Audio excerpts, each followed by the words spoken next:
Oke, ya, saya anggota militer, tetapi sekarang sudah pensiun. Tepat pada Desember tahun lalu saya pensiun. Sekarang saya menjalani masa pensiun sebagai dosen di Universitas Pertahanan, juga di STAN. Jadi mengajar beberapa mata kuliah, termasuk diantaranya Pancasila dan juga PPKN. Jadi nanti kita akan berdiskusi mengenai masalah ini. Pangkat saya adalah Captain Navy, retired. Kalau Captain Navy itu sebagai pangkat internasional ya, biasanya Angkatan Laut menggunakan ini. Tetapi kalau Kapten Indonesia mungkin menerjemahkan kapten ya. Tapi Kapten di Indonesia, Captain Navy di Indonesia itu sama dengan kolonel laut. Jadi kalau kami menggunakan pangkat Indonesia itu kolonel laut, tetapi kalau internasional itu Captain Navy. Oke, saya lanjutkan. Oke, saya sebagaimana saya jelaskan tadi bahwa saya adalah anggota militer, mantan anggota militer. Kemudian saya dulu juga mahasiswa biasa, seperti nanti akan adik-adik ini akan masuk sebagai mahasiswa, saya yakin ya. Kemudian saya join the military tahun 1987, belum ada yang lahir mungkin di antara ibu bapak juga mungkin belum lahir atau sudah lahir ya mungkin sekitar ya. Kemudian pendidikan terakhir saya tahun 2006 di Krekseskoal 44, itu sekolah tertinggi di Angkatan Laut tahun 2006. Lanjutkan ya. Nah, beberapa pendidikan yang saya ikuti, S1 saya di UNJ, kemudian S2 di Hang Tuah, Universitas Hang Tuah Surabaya, mengambil prodinya Public Administration, kemudian doktorat di Pajajaran, International Relation atau Hubungan Internasional tahun 2019. Ini saya masukkan. Oke. Beberapa kursus yang pernah saya ikuti tahun 1991. Ya, saya pernah mengikuti TTIC dan ISD, jadi bagaimana mengajar lah kurang lebih intinya. Tahun 91 selama 3 bulan di sana. Kemudian yang kedua tahun 2003 sampai 2004 saya mengikuti BALIC atau Basic American Language Instructor Course, juga yaitu bagaimana menjadi instruktur bahasa Inggris lah. Bahasa Inggrisnya Inggris Amerika ya. Kemudian tahun 2012 saya di Hawaii, di Texas yang kedua itu selama 7 bulan, 2003 sampai 2004. Kemudian di Hawaii selama 3 bulan mengambil Advanced Security Cooperation Course. Kemudian juga di Cranfield University di London tahun 2013 saya ambil Managing Defense in the Wider Security Context Course. Dan yang terakhir tahun 2018 sebelum pensiun saya mengambil Strategic Leaders International Course di NASA Mississippi, Amerika Serikat. Kemudian international exercise yang pernah saya ikuti ya itu ada beberapa, tapi di sini mungkin saya tuliskan hanya 2, di King's College London, United Kingdom, yaitu mengenai maritime security in the future. Kemudian di Saisan, Mongolia tahun 2019 mengenai Gobi Wolf Disaster Exercise. Jadi disaster exercise expert exchange ya di atas hostnya dari Amerika juga. Kemudian assignment, saya pernah di Pusdiklat Bahasa sebagai guru bahasa Indonesia untuk siswa mancanegara dari 87 sampai tahun 2000. Kemudian berikutnya sampai tahun kemarin saya masih mengajar. Kemudian di Puspen TNI, di Seskoal, dan terakhir di Universitas Pertahanan. Sampai saya pensiun dan sampai sekarang saya masih mengajar di sana. Kemudian ininya occupation mungkin tidak usah. Saya kira itu perkenalan saya secara umum. Ini beberapa foto mengenai kegiatan kami dulu di Mongolia, kemudian ini yang terakhir foto bertiga dengan teman saya yang tinggi-tinggi itu, saya terlihat sangat kecil. Padahal sebenarnya lumayan juga tidak terlalu pendek ya, tapi di hadapan teman-teman saya terlihat so tiny ya. Ini di Mississippi. Oke, saya kira itu perkenalan saya. Berikutnya stop share ya Bu ya. Oke, mungkin saya akan masukkan share yang berikutnya terkait dengan mata kuliah kita hari ini. Iya Bu, silakan Bu. Iya.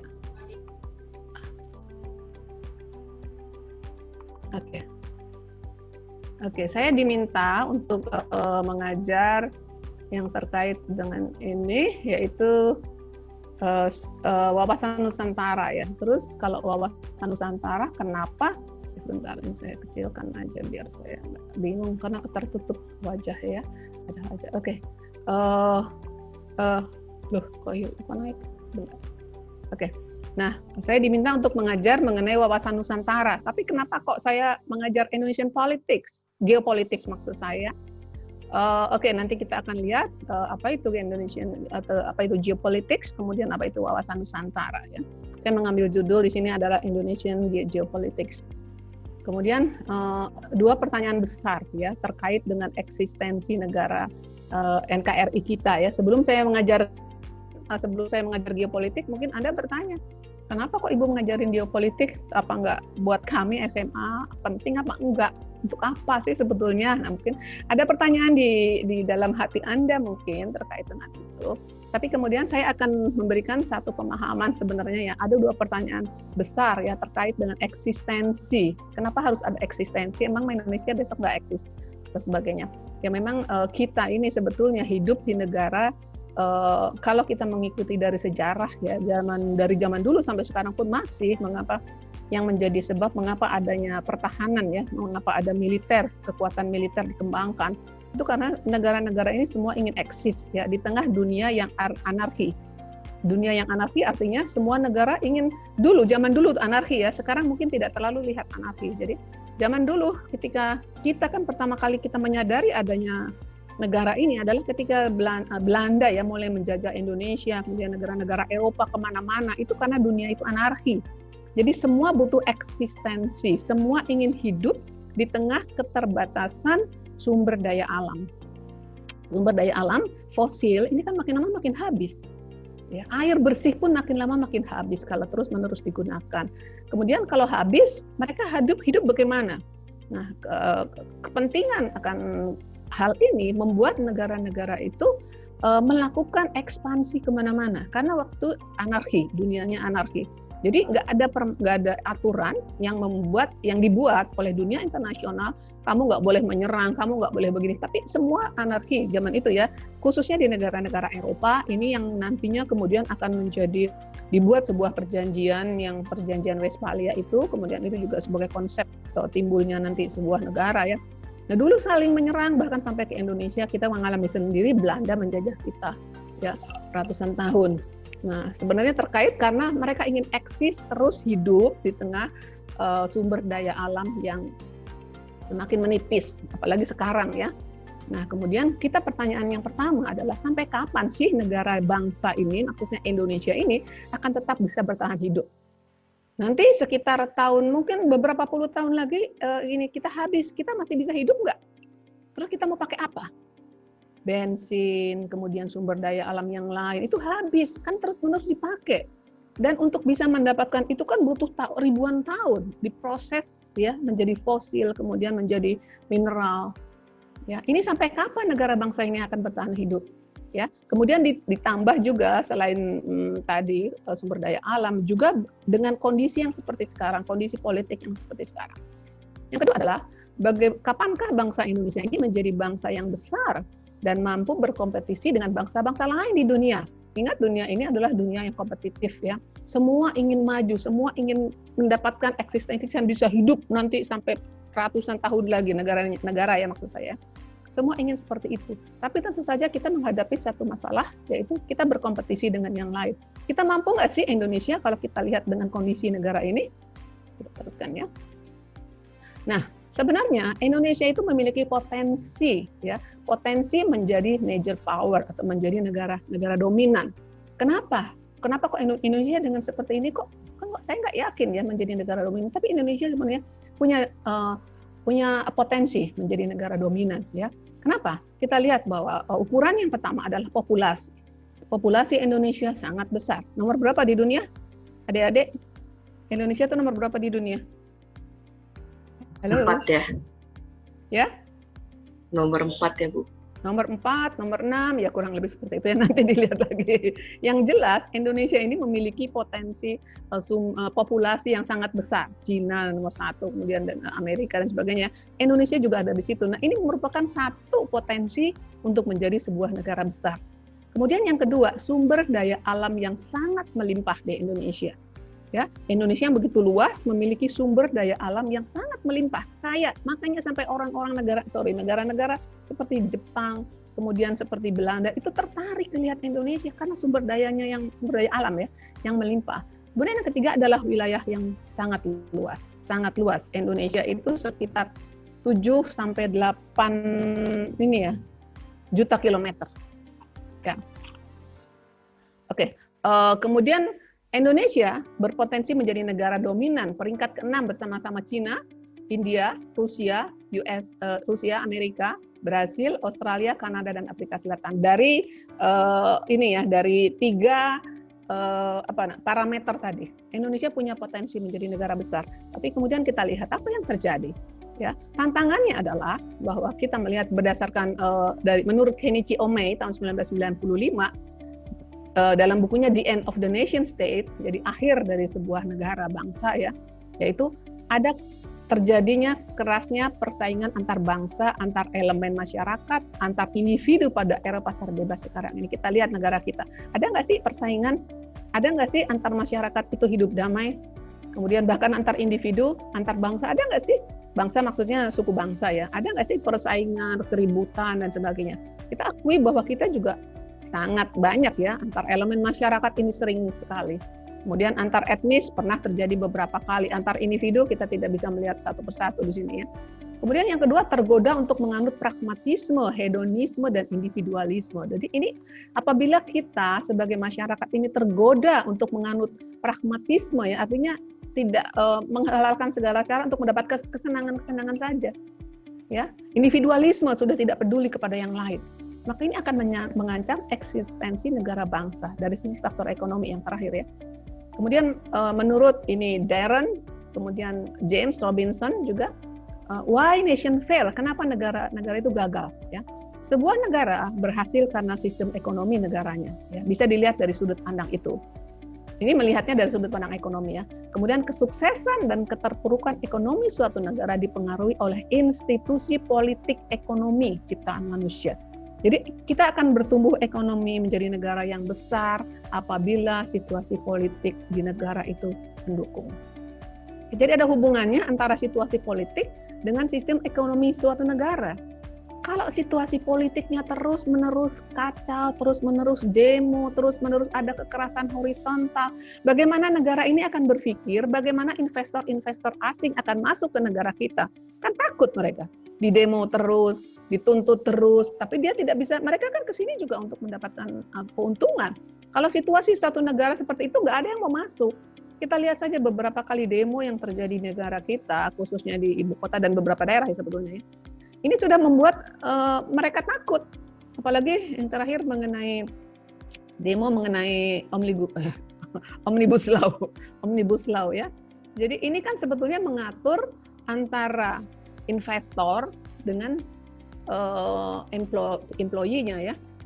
Mereka diatur seperti itu. Dari puluhan aturan dibuat jadi satu aturan. Karena kebanyakan aturan juga membuat bingung. Sehingga investor juga sebenarnya tidak terlalu suka di Indonesia. Karena apa? Karena aturannya dibuat berbelit-belit, birokrasinya sangat. Nah makanya dibuat satu Omnibus Law ini, yang kemudian dipermasalahkan. Kemudian terjadi demo ya. Seperti itu. Kemudian kita lihat negara gagal menurut Noam Chomsky. Jadi kita belum berangkat ke percakapan berikutnya. Saya hanya menggambarkan dulu kenapa kita harus tahu tentang itu. Kita lihat negara gagal. Menurut Noam Chomsky ya, negara gagal itu adalah negara yang tidak mampu melindungi rakyatnya dari kekerasan. Kekerasan horizontal ya. Negara gagal memiliki tatanan hukum yang pasti. Dan dia gagal memberikan kepercayaan kepada negara lain untuk melakukan agresi dan kekerasan. Ya kalau kita tidak punya tatanan hukum yang pasti, tidak jelas. Ya. Kemudian kita gagal memberikan kepercayaan bahwa kita ini negara yang punya kedaulatan, sehingga Anda jangan melakukan agresi ke negara saya, kan kalau saya tidak bisa memberikan kepercayaan kepada mereka, masuk aja mereka semua. Contoh kita lihat. Misalnya seperti Irak katakan, Suriah katakan, apakah dia mampu memberikan kepercayaan kepada negara lain untuk tidak menyerang negaranya? Dia tidak mampu. Makanya kemudian Amerika dengan arogansinya, kemudian dia enak aja dia ikut campur ke negara-negara tersebut karena negara itu dianggap menjadi negara gagal. Akankah kita seperti itu? Ya, dengan adanya beberapa kejadian-kejadian di Indonesia, kemudian bisa menurunkan kepercayaan kita terhadap dunia internasional. Dan Amerika sebagai negara yang mengaku dirinya sebagai hegemoni ya, superpower, kemudian bisa saja dia masuk ke sana. Ya. Kemudian berikutnya adalah gagal menyediakan kebutuhan pokok. Nah, kalau pemerintah tidak bisa menyediakan kebutuhan pokok rakyatnya, ini menjadi bagian dari dikatakan sebagai negara gagal. Kemudian korupsi merajalela. Apa yang terjadi di negara kita lihat sejak zaman Orde Baru sampai sekarang. Sesudah KPK dibentuk, kita lihat banyak sekali para pejabat kita yang mengenakan seragam baru dengan gagahnya, seragam oranye.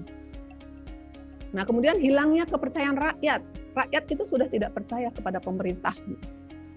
Ya. Kemudian bentrokan horizontal yang sering sekali terjadi. Kita lihat di negara kita lah sekarang. Dengan adanya beberapa parameter ini, kita refleksikan ke Indonesia itu, ada nggak kita seperti itu?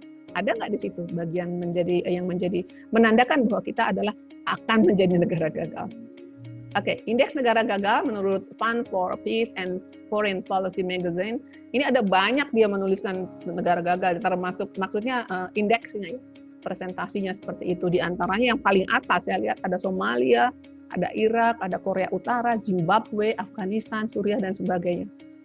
Jangan sampai negara kita ini kemudian masuk di daftar yang teratas di situ. Oleh karenanya kita perlu peduli sebagai orang sipil ya, sebagai siswa, kita perlu peduli juga, kita harus tahu negara kita ini sebenarnya kemana. Ya, nah kalau kita lihat coba di demo-demo kemarin, anak-anak SMA masuk, dia ngikut, dia ngerti nggak sih sebenarnya bagaimana negara ini, mekanisme negara ini berjalan? Dia ke demo, dia pakai bendera Indonesia, pakai baju SMA, pakai baju pramuka dan sebagainya, seolah-olah dia mengerti tentang politik. Nah itu sebabnya ini kita perlu mengetahui bagaimana sih konsep atau bagaimana sih mekanisme sebuah negara. Oke, nah kemudian kita berbicara kembali ke topik kita ya mengenai geopolitik ya. Yang pertama geopolitik itu kalau dari definisinya dari kata geo ya bumi atau wilayah negara, kemudian ditambah dengan politeia dari kata polis dan teia yang artinya polis itu artinya kota atau masyarakat mandiri. Teia itu artinya kebijakan, aturan di suatu negara. Jadi politeia bisa dikatakan adalah kebijakan dalam penyelenggaraan negara. Ya, yang terkait dengan bumi. Ya, kita lihat geopolitik di bawahnya, yaitu pembahasan mengenai masalah geografi dan politik. Geografi yaitu interrelasi antara manusia dan lingkungan hidupnya, itu geografi kan? Kita tahu geografi kalau ditanya Google Map, nah, ya. Kemudian politik selalu berhubungan dengan kekuasaan atau pemerintahan. Nah, ini dikaitkan, digabungkan geografi dan politik. Secara sederhana, geografi merupakan studi yang mengkaji masalah-masalah geografi. Geopolitik ya tadi ya, mengkaji masalah geografi, sejarah, dan ilmu sosial dengan merujuk kepada peraturan politik internasional. Geopolitik. Nah, kemudian masih menjelaskan mengenai definisi ya. Ada yang mengatakan, Rätzel mengatakan, geopolitik itu adalah political geography, ya, geografi atau ilmu bumi politik. Ada juga yang mengatakan geographical politics atau geopolitics, ya. Kemudian ada lagi yang mengatakan political geography, mempelajari fenomena geografi dari aspek politik. Sehingga geopolitik dikatakan, disimpulkan menjadi mempelajari fenomena politik dari aspek geografi. Fenomena politik dari aspek geografi. Jadi kalau begitu, geografi Indonesia beda kan sama geografi Singapura, beda kan sama geografi misalnya Amerika, beda kan dengan Cina, beda kan dengan negara. Berarti setiap negara punya fenomena politiknya berbeda tergantung dari aspek geografinya. Ya, jadi geopolitik mempelajari bagaimana fenomena politik dari aspek geografi. Tentu saja beda. Geopolitiknya Cina beda dengan geopolitiknya Amerika, beda dengan kita yang negara kepulauan, beda dengan negara daratan dan sebagainya. Jadi setiap negara memiliki geopolitik sendiri-sendiri. Kemudian prinsip dasarnya adalah ilmu penyelenggaraan negara, ya. Yaitu adalah ada ilmu penyelenggaraan negara. Jadi kebijakannya dikaitkan dengan masalah-masalah geografi wilayah yang menjadi tempat tinggal suatu bangsa. Nah, kemudian menurut Rätzel, negara ini mirip dengan organisme. Saya sepakat ya, seperti makhluk hidup. Ya, tadi mungkin sudah dijelaskan di awal bahwa negara adalah ruang yang ditempati oleh kelompok masyarakat, politik atau bangsa. Jadi maksudnya adalah kita ini sama dengan makhluk hidup. Jadi negara-negara ini mirip dengan makhluk hidup, artinya mereka butuh hidup, butuh kehidupan. Untuk memberikan kebutuhan hidupnya, bagaimana caranya? Ya kan makhluk hidup sama seperti manusia, binatang pun dia kan butuh eksistensi, dia butuh kehidupan. Bagaimana caranya? Dia cari makan. Ada kucing yang misalnya mencuri ikan, ada kucing yang kemudian diberi makan oleh majikannya. Ya, ada yang harus berjibaku untuk itu. Nah, ini negara-negara ini sama. Jadi kalau kita bayangkan Indonesia, kemudian bandingkan dengan Singapura misalnya, untuk terus bisa survive, untuk terus bisa eksis, ini kan pemerintah berpikir bagaimana supaya kita bisa eksis. Dikaitkan dengan tadi negara gagal, supaya tidak menjadi negara gagal, bahkan menjadi negara yang ingat ada kepentingan nasional. Nanti kita berbicara kepentingan nasional. Ya, kepentingan nasional di semua negara ada dua. Apa saja? Yang pertama ekonomi ya. Ekonomi kesejahteraan. Semua negara ingin ekonominya baik. Semua negara ingin rakyatnya sejahtera. Yang kedua, ingin apa? Ingin memiliki kekuatan militer. Kekuatan militer untuk menjaga ekonomi negara tersebut. Ya, jadi ini seperti mata uang, yang satu militer, yang satu ekonomi. Ini kalau satu naik, ini pasti naik. Kalau ini naik, ini juga pasti naik karena saling membutuhkan. Sekarang kita bayangkan ke kita sendiri ya. Kalau misalnya Anda sudah memiliki tingkat ekonomi yang baik, rumahnya bagus, mobilnya banyak, apa yang dibutuhkan sesudahnya? Dikaitkan dengan situasi di sekitarnya mungkin yang kurang begitu mendukung. Apa yang ingin Anda cari? Apa, Dek? Kalau kamu sudah jaya, sudah punya kekayaan yang luar biasa melimpah, apa yang kemudian Anda lakukan? Apa kira-kira? Menyewa satpam. Menyewa satpam. Ya, betul. Sama dengan negara tadi yang saya katakan bahwa kalau ekonomi meningkat, maka dia akan meningkatkan juga militernya. Ada yang bertahan, ada yang kemudian lebih dari itu. Indonesia masuk ke dalam negara, kalau kita lihat kepentingan foreign policy-nya, itu kan bebas aktif ya. Dia tidak memihak kepada manapun, kemudian kita juga defensif. Kita tidak pernah ada keinginan untuk menyerang negara lain. Kita lebih kepada defensif ya. Nah, ini sama dengan yang tadi. Kalau kita sudah kaya raya dan sebagainya, apa yang mau kita berikutnya kita lakukan? Menyewa satpam untuk apa? Ya menjaga jangan sampai ada orang yang iri melihat mungkin kekayaan atau apa, kemudian dia akan merampok. Tentu saja.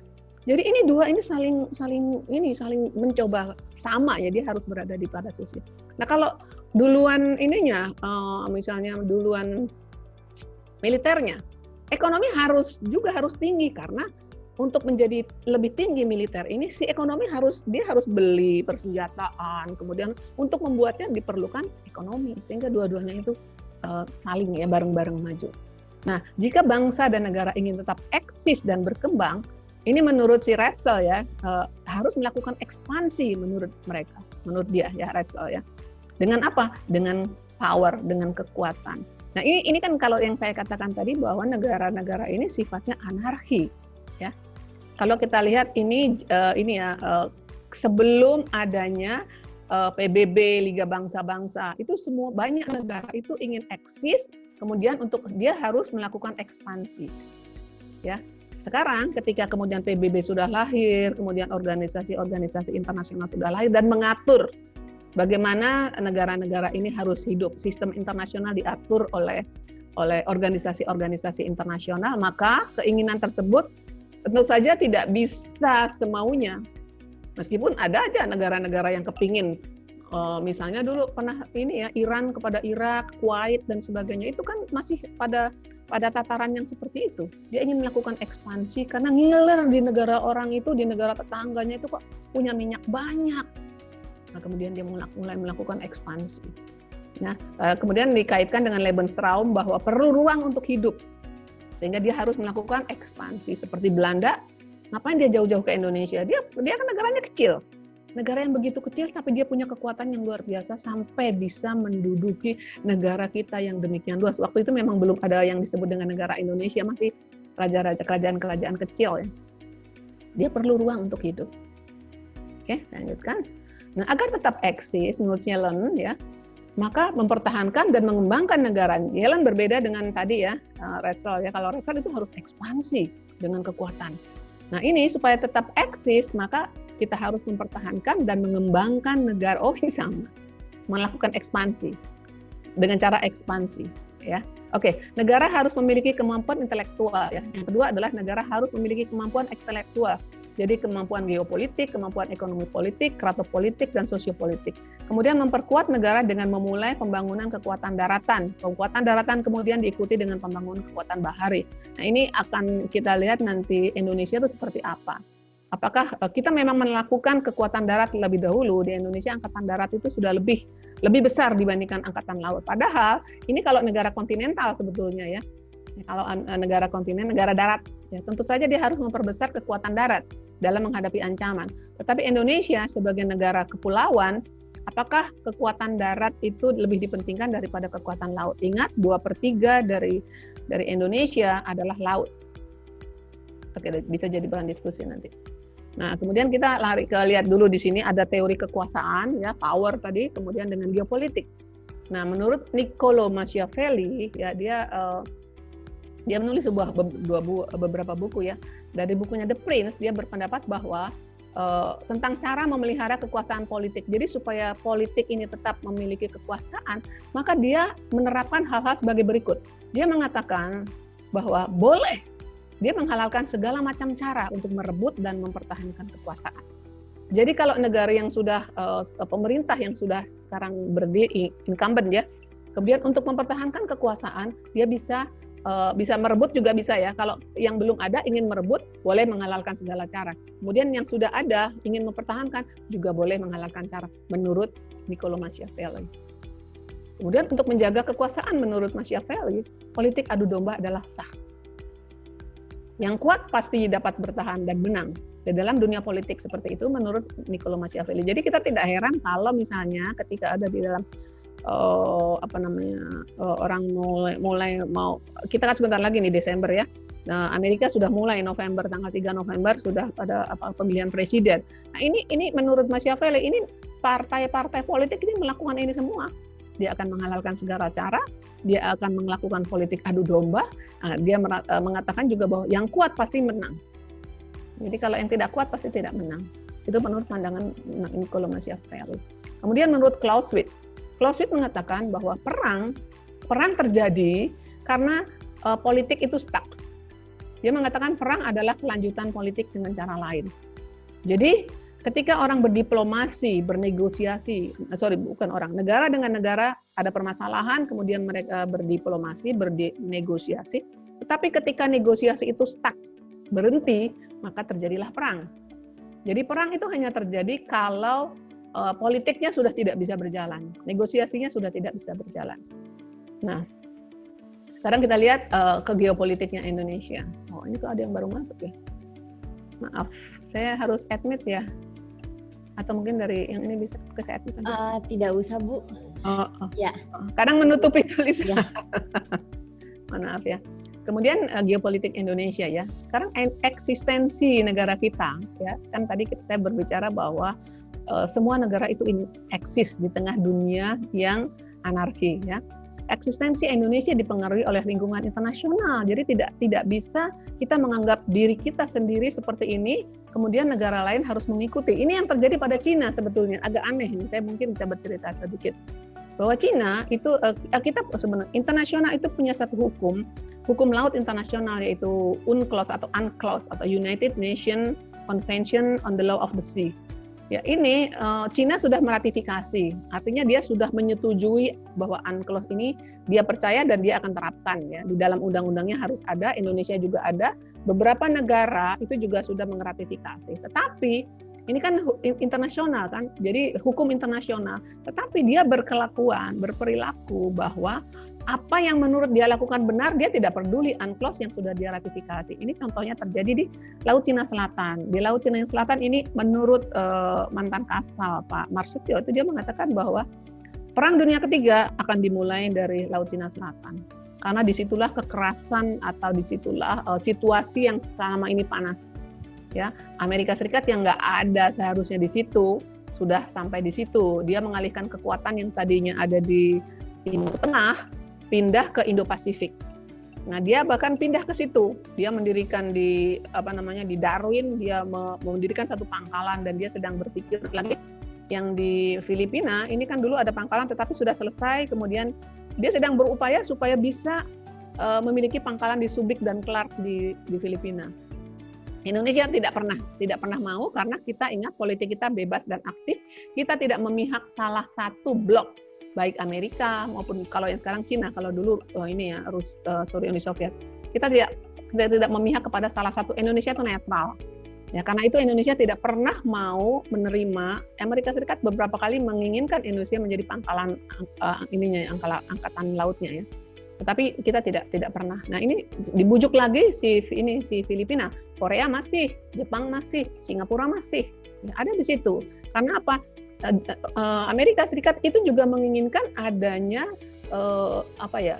campur tangan dia di situ di Laut Cina Selatan. Sementara Cina merasa Laut Cina Selatan adalah miliknya. Nah, ini memingkari UNCLOS yang sudah diratifikasi oleh Cina. Jadi ada beberapa konflik yang terjadi. Karena apa? Karena Cina membangun karang-karang di Laut Cina Selatan itu ada banyak sekali karang-karang ya. Kemudian ada pulau-pulau kecil yang sebenarnya secara UNCLOS hukum laut internasional dia berada di bawah negara-negara yang paling dekat. Yang paling dekat itu adalah miliknya. Seperti Vietnam, kemudian Malaysia, kemudian Filipina, ya, Taiwan dan sebagainya. Ini negara-negara yang paling dekat itulah yang memiliki karang-karang atau pulau-pulau itu. Mengapa mereka rebutan? Orang isinya cuma karang kok. Selama ini kan memang tidak terlalu diurus, ya. Karena apa? Karena UNCLOS mengatakan bahwa titik terluar dari negara kita adalah itu dihitung dari situ, maka akan tambah 200 mil laut. Jadi lebih luas. Kalau Indonesia misalnya punya satu pulau di tengah lautan, itu punya Indonesia, maka luas laut Indonesia yang tadinya kecil, di situ cuma pulau. Jadi bertambah dari titik terluar ini. Nah ini yang sebetulnya menurut UNCLOS itu sudah milik beberapa negara yang terdekat. Namun Cina kemudian nekat, dia membangun kekuatan pangkalan laut terbesar di luar negaranya. Jadi dia membangun bahkan di karang-karang itu dia bangun menjadi pulau. Kemudian dia bikin satu pangkalan laut, kemudian udara dan sebagainya. Semua ada di situ dan besar ini. Nah, tentu saja ini menimbulkan keributan, kemarahan dari negara-negara yang terdekat yang menurut UNCLOS adalah dimiliki oleh mereka. Ya. Nah, ini yang salah satu dikatakan bahwa kita ini sebenarnya dipengaruhi oleh lingkungan internasional, ya. Aturan kita harusnya mengikuti aturan internasional, tapi Cina karena merasa menjadi negara besar, ekonomi terbesar, kemudian dia nggak peduli. Menurut dia, Laut Cina Selatan itu adalah traditional fishing ground mereka. Jadi nenek moyang mereka di zaman Han dulu, dinasti Han dulu itu cari makannya di situ.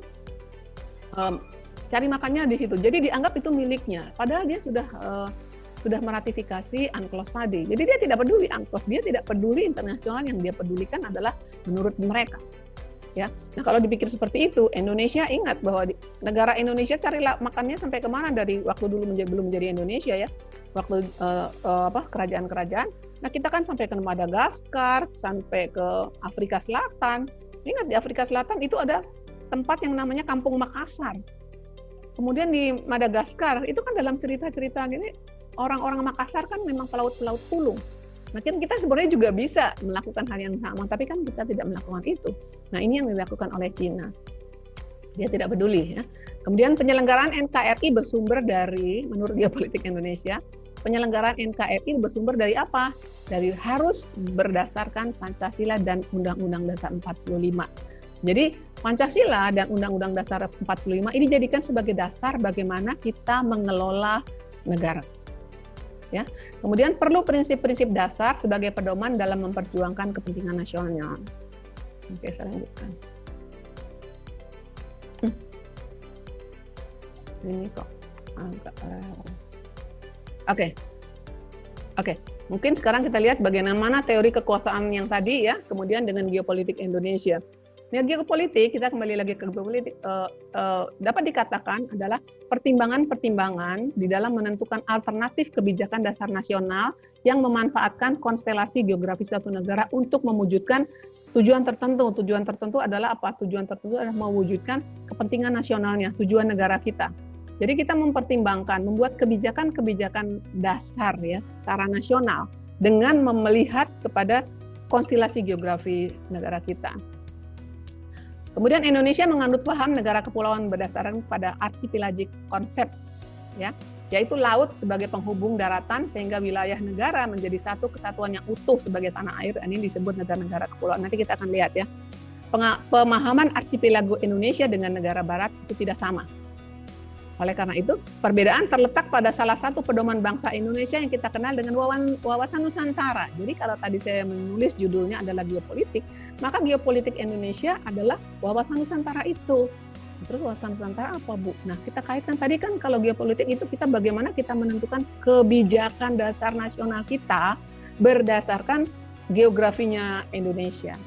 Ya, jadi dari situlah kita paham dulu ya geografi Indonesia itu apa sih menurut saya yang berada di Jawa, menurut mungkin Ibu Maria mohon maaf dari mana asalnya Ibu?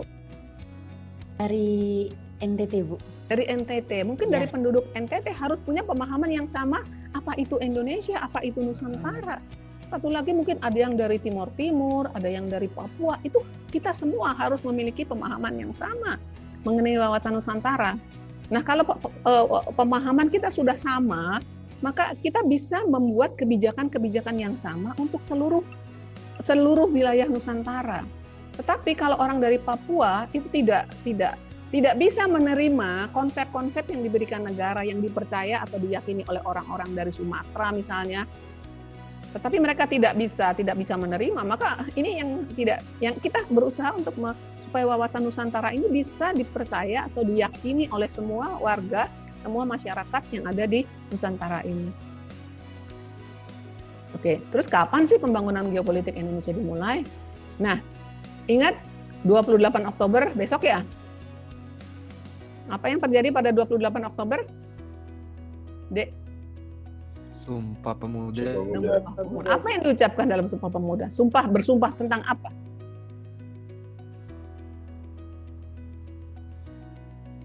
Apa saja di Sumpah Pemuda?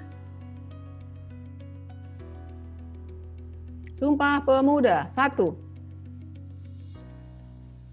Halo? 1 tanah air. 1 tanah air. Terus? 1 bahasa. 1 bahasa. 1 bahasa, terus? 1 bangsa. 1 bangsa. Nah, Sumpah Pemuda ini kan diikuti oleh para pemuda, para perwakilan yong-yong dari seluruh pemuda ya, dari seluruh Nusantara kan bersatu. Kemudian mereka mengikrarkan, saya yang dari Papua, saya yang dari Sumatera Utara, saya yang dari Makassar, itu merasa saya punya satu tanah air yang sama. Kami sama-sama walaupun dari tempat yang berbeda. Kemudian kami punya satu bangsa yang sama. Bangsa apa? Bangsa Indonesia. Kami punya satu bahasa yang sama. Bahasa persatuan apa? Indonesia. Nah, ini kan rasa ini yang kemudian ini saya kira ini yang kita mulai dengan geopolitik Indonesia, kita mulai dari situ ketika pemahaman yang sama yang dirasakan oleh semua pemuda Indonesia. Mereka paham kita harus punya bahasa yang sama, kita punya tanah air yang sama, bangsa yang sama, maka inilah yang disebut dengan wawasan Nusantara. Mereka sudah mulai ke sana ya. Kemudian rasa kebangsaan merupakan perangkat persatuan dan kesatuan, baik dalam makna spirit maupun moral, sehingga membantu meniadakan adanya perbedaan fisik yang disebabkan oleh adanya perbedaan letak geografi. Pembangunan geopolitik akan efektif apabila dilandasi oleh wawasan kebangsaan yang mantap. Ya, Oke, wawasan Nusantara. Wawasan Nusantara menjamin persatuan dan kesatuan wilayah. Ya. Jadi dengan wawasan Nusantara, dengan pemahaman yang sama mengenai konsep negara ini, maka akan menjamin sebuah adanya persatuan negara Indonesia, karena dari berbeda-beda merasa hal yang sama, merasakan sakit yang sama, kesenangan yang sama, bahagia yang sama, ya. Maka menjamin adanya persatuan dan kesatuan wilayah, ya. Kesatuan wilayah walaupun berbeda jauh tapi satu wilayah yang sama, Indonesia.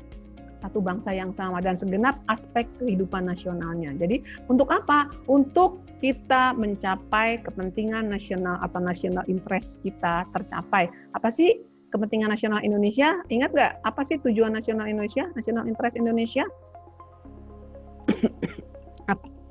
Ekonomi yang sejahtera. Nah, tadi kita berbicara bahwa semua negara itu memiliki sebetulnya ada dua ya, ekonomi sama keamanan ya. Militer katakan ini karena kita bukan negara yang ekspansif, kita negara yang defensif, maka untuk keselamatan bangsa ya. Jadi ekonomi, kesejahteraan, oke, apalagi? Kalau kita mungkin bukan cuma dua. Kalau dunia itu rata-rata itu hanya ekonomi dan kekuatan militer atau pertahanan ya, sama ekonomi, kesejahteraan. Kita ada lagi apa? Tujuan nasional kita selain untuk kesejahteraan, keselamatan bangsa, apalagi? Pendidikan kan? Iya kan? Coba lagi nanti dilihat ininya ya. Itu ada di dalam Undang-Undang Dasar ya. Kepentingan nasional Indonesia. Tapi secara umum ya ini ingin supaya ingin dicapai, maka kita harus sebelum mencapai itu, untuk bisa mencapai itu maka kita harus mempunyai cara pandang yang sama dulu tentang Indonesia ya. Wawasan nasional yang berpijak pada wujud wilayah Nusantara itu adalah konsep wawasan Nusantara. Oke, nah tadi wawasan Nusantara ini kita jadi adanya satu kesatuan paham ya tentang wilayah, satu kesatuan paham ya dari seluruh orang Indonesia, dari seluruh wilayah Indonesia ya tentang sosial budaya. Jadi kalau misalnya orang Jakarta makanannya apa, ketoprak gitu ya, gado-gado gitu kan, ya. Jadi makanan tradisional atau tarian tradisional Betawi itu apa sih tarian tradisionalnya? Lenong dan sebagainya, ya. Kemudian kalau di Ibu Maria, kalau di tempat Ibu apa, Bu? Kalau di tempat saya ada berbagai suku, Bu, dan berbagai kabupaten, dan di setiap kabupaten itu memiliki tariannya tersendiri. Nah, namanya apa, Bu? Ada yang namanya tarian gong, ada juga jai, dan masih ada banyak lagi, Bu. Oh ya. Ya, Nah, adik-adik ini dari daerah selain yang dari Jakarta dari mana? Selain dari Pulau Jawa dari mana? Ada?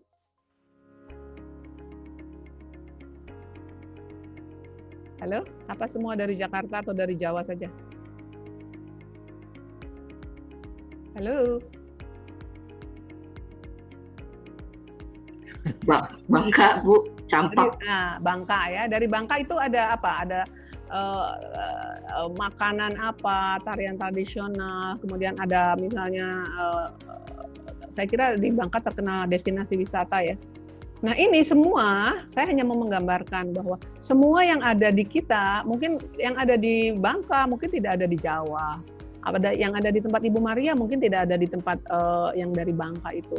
Tapi semua ini adalah punyanya Indonesia. Ya, makanan yang ada tarian tradisional semua ya, semua ini sosial dan budaya yang ada di setiap provinsi, di setiap suku bangsa itu adalah milik satu Indonesia. Jadi kalau Anda diminta, misalnya Anda pergi ke satu konferensi internasional, ya atau kamu sekolah di luar negeri, coba tampilkan dong salah satu budayamu. Ya ambil saja dari salah satu, itu kan budaya Indonesia, karena itu diakui sebagai budaya Indonesia. Kalau disuruh masak misalnya papeda, ini punya Indonesia. Ya, mau kita ngambil gudeg, mau ngambil apa itu kan Indonesia. Jadi kesatuan. Jadi kita kan semakin kaya. Ya. Jadi semua yang ada itu bukan memberikan satu perbedaan, tapi justru memberikan mengarah kepada satu. Ini Indonesia. Betapa kayanya kita. Kemudian satu kesatuan yang sama juga di bidang pertahanan keamanan. Ya, di bidang pertahanan keamanan ini kan kalau misalnya jadi keamanan yang sama yang dirasakan oleh penduduk yang hidup di ibu kota harus juga dirasakan oleh orang-orang yang berada mungkin di Pulau Rote, mungkin di Miangas, Makassar. Itu mereka harus memiliki satu kesatuan pertahanan keamanan yang sama ya. Artinya ini kan semua bagian dari Indonesia. Ketika kemudian ada kekuatan dari luar yang menginginkan salah satu dari bagian dari wilayah kita diambil, ya, maka rasa sakit ini harus dirasakan oleh semua kita yang berada di Nusantara ini. Kita pernah kehilangan Sipadan dan Ligitan, betul ya? Halo, betul nggak? Yang diambil oleh Malaysia, yang diakui oleh Malaysia. kemudian Timor Timur. Betul? Betul, Bu. Betul, Bu. Nah, ya ini kan sebetulnya kalau kita tidak memiliki pemahaman yang sama, maka kita akan membiarkan. Tetapi ketika kita memiliki pemahaman yang sama di wilayah seluruh Indonesia, wilayah Indonesia ini, maka kita tidak akan membiarkan salah satu bagian terkecil pun dari kita akan lepas. Ya, ini adalah gunanya konsep wawasan Nusantara. Jadi pemahaman yang sama di semua wilayah ya terhadap satu kesatuan wilayah, satu kesatuan sosial budaya, satu kesatuan pertahanan keamanan, dan satu kesatuan ekonomi. Nah, ekonomi mungkin kita akan berbicara ekonomi di Jawa lebih baik daripada di Papua. Sekarang kita lihat itu mungkin dari beberapa pemerintahan sebelumnya itu masih berjalan dan kita masih mengalami ketimpangan ya untuk mengatur bagaimana supaya ekonomi ini bisa dirasakan oleh seluruh rakyat Indonesia. Tapi pada pemerintahan 2 periode dari Jokowi, maksud saya tidak memilih Jokowi karena tentara kan nggak boleh milih ya. Jadi saya hanya menggambarkan sebuah realita bahwa pemerintahan 2 kali oleh Presiden Jokowi ini sudah mengarah kepada keadilan, satu kesatuan ekonomi. Artinya apa? Kalau dulu harga semen di Papua itu sangat mahal. Bagaimana mereka mau bikin rumah kalau harga semen ini mahal? Di Jawa itu tidak semahal itu. Bensin di Jawa itu murah ya, artinya kita bisa nikmati dengan murah. Sementara di Papua itu sangat mahal. Nah ini kan kita tidak bisa mengatakan bahwa ada satu kesatuan ekonomi. Karena mereka tidak hidup dengan situasi yang enak, mereka hidup dalam situasi yang sulit. Nah, pada 2 periode ini Presiden Jokowi berusaha membuat harga bensin di Jakarta sama dengan harga bensin di Papua. Ini yang saya sebut dengan rasa satu kesatuan yang sama di bidang ekonomi salah satunya ya. Jadi mereka juga mengalami kesenangan ya, kan harganya tidak terlalu mahal ya, dengan apa yang dirasakan oleh dari wilayah-wilayah lain. Nah, ini kan sudah mulai berjalan.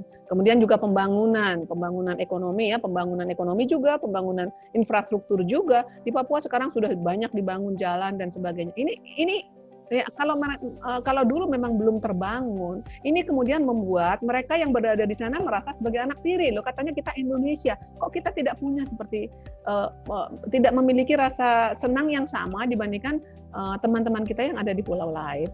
Tapi akhir-akhir ini, saya kira ini satu kemajuan yang sangat positif ya, bahwa ekonomi di negara-negara atau di bagian Indonesia Timur ini sudah jauh lebih baik.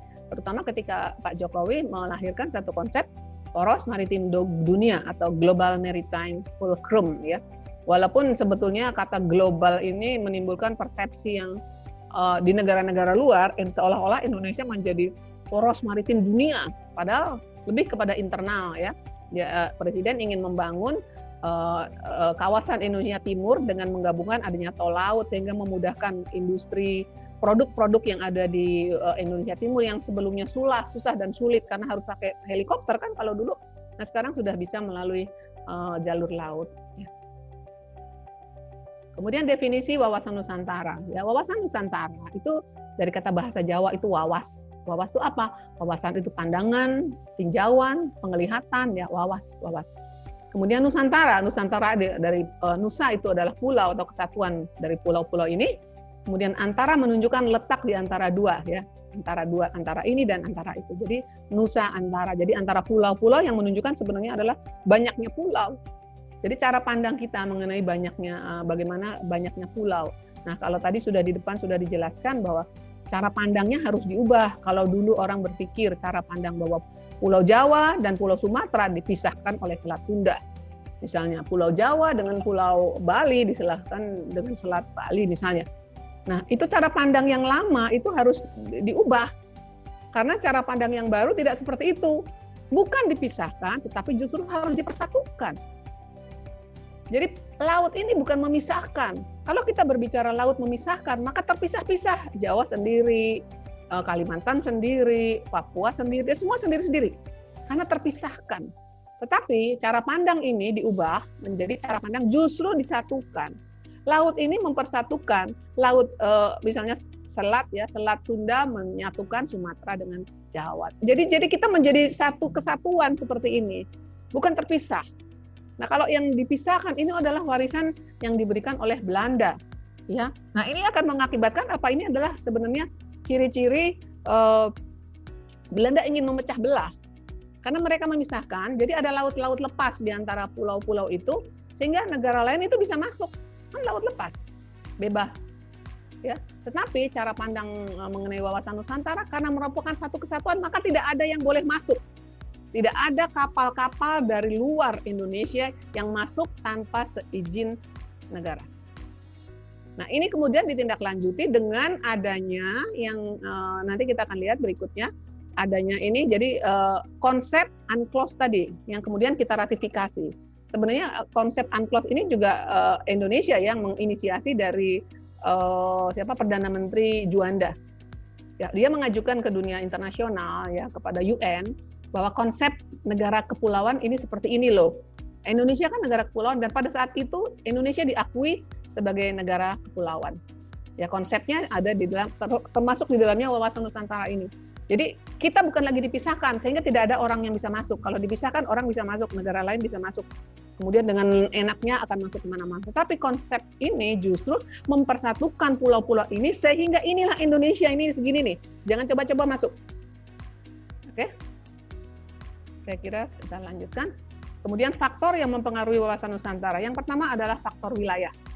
Yang mempengaruhi adalah faktor wilayah atau geografi. Ya, azas kepulauan tadi, archipelagic principle ya, archipelagic konsep tadi. Kemudian kepulauan Indonesia, konsep tentang wilayah lautan, karakteristik wilayah Nusantara. Nah, ini beberapa ini nanti akan perkembangan laut Indonesia ya. Jadi tadi saya katakan, mungkin kita langsung ke sini saja. Oke, nah ini adalah konsep tahun 1939 dari Belanda ya. Dia mengatakan dalam Territoriale, saya nggak tahu mungkin bacanya salah ya, Territoriale Zee and Maritime Kringenordonnantie. Saya nggak tahu benar apa salah cara membacanya. Disingkat TZMKO. Nah, konsep ini yang tadi saya katakan bahwa konsep yang diberikan selama ini, yang kita ikuti selama ini sebelum adanya deklarasi Juanda. Ya, sebelum adanya konsep wawasan Nusantara diajukan, kemudian UNCLOS itu masuk. Nah, ini seperti yang saya bilang bahwa yang ada di pulau-pulau ini dipisahkan sehingga mereka bisa masuk ke situ, ke celah-celah yang ada di pulau-pulau itu. Ya, kemudian juga tambahan adanya ZEE ya kalau nggak salah, itu hanya 3 mil.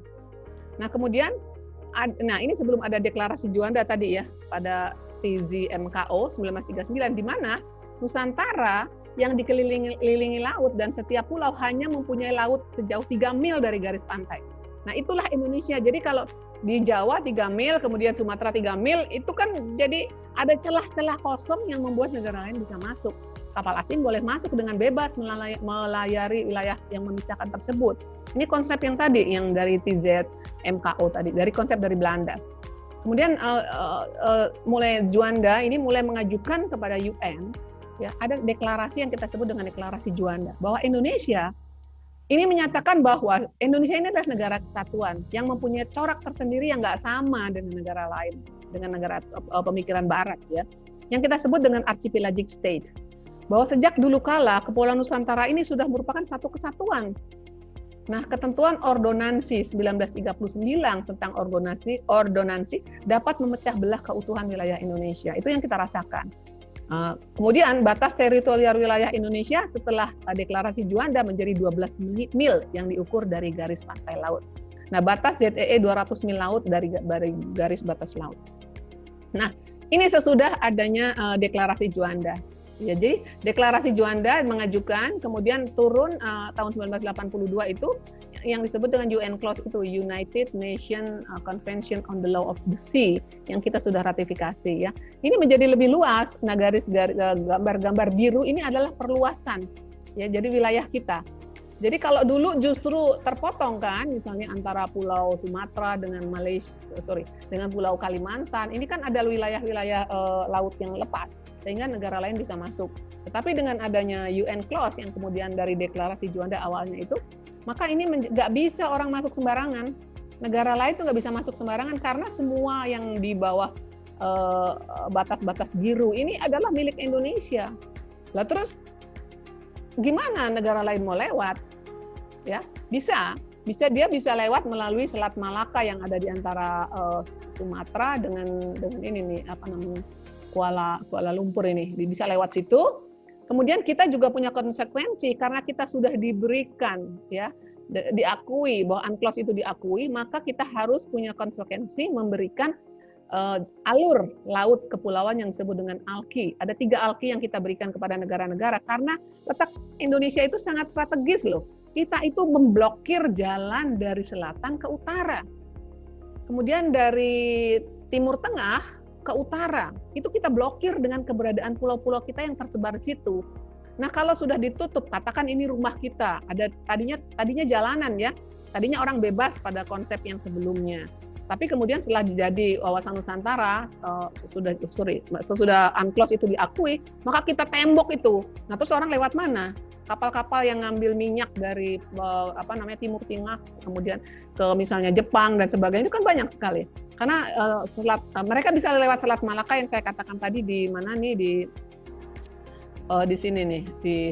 Nah, lewat sini bisa karena ini bebas, kemudian tapi sudah diawasi juga oleh Malaysia, Thailand dan Indonesia ya. Tapi di sini sebenarnya ada banyak sekali perompakan. Di situ setiap hari dilewati oleh sekitar 200 kapal lewat situ. Nah, tapi selat itu kan juga sangat berpotensi untuk terjadinya kriminal ya di laut ya.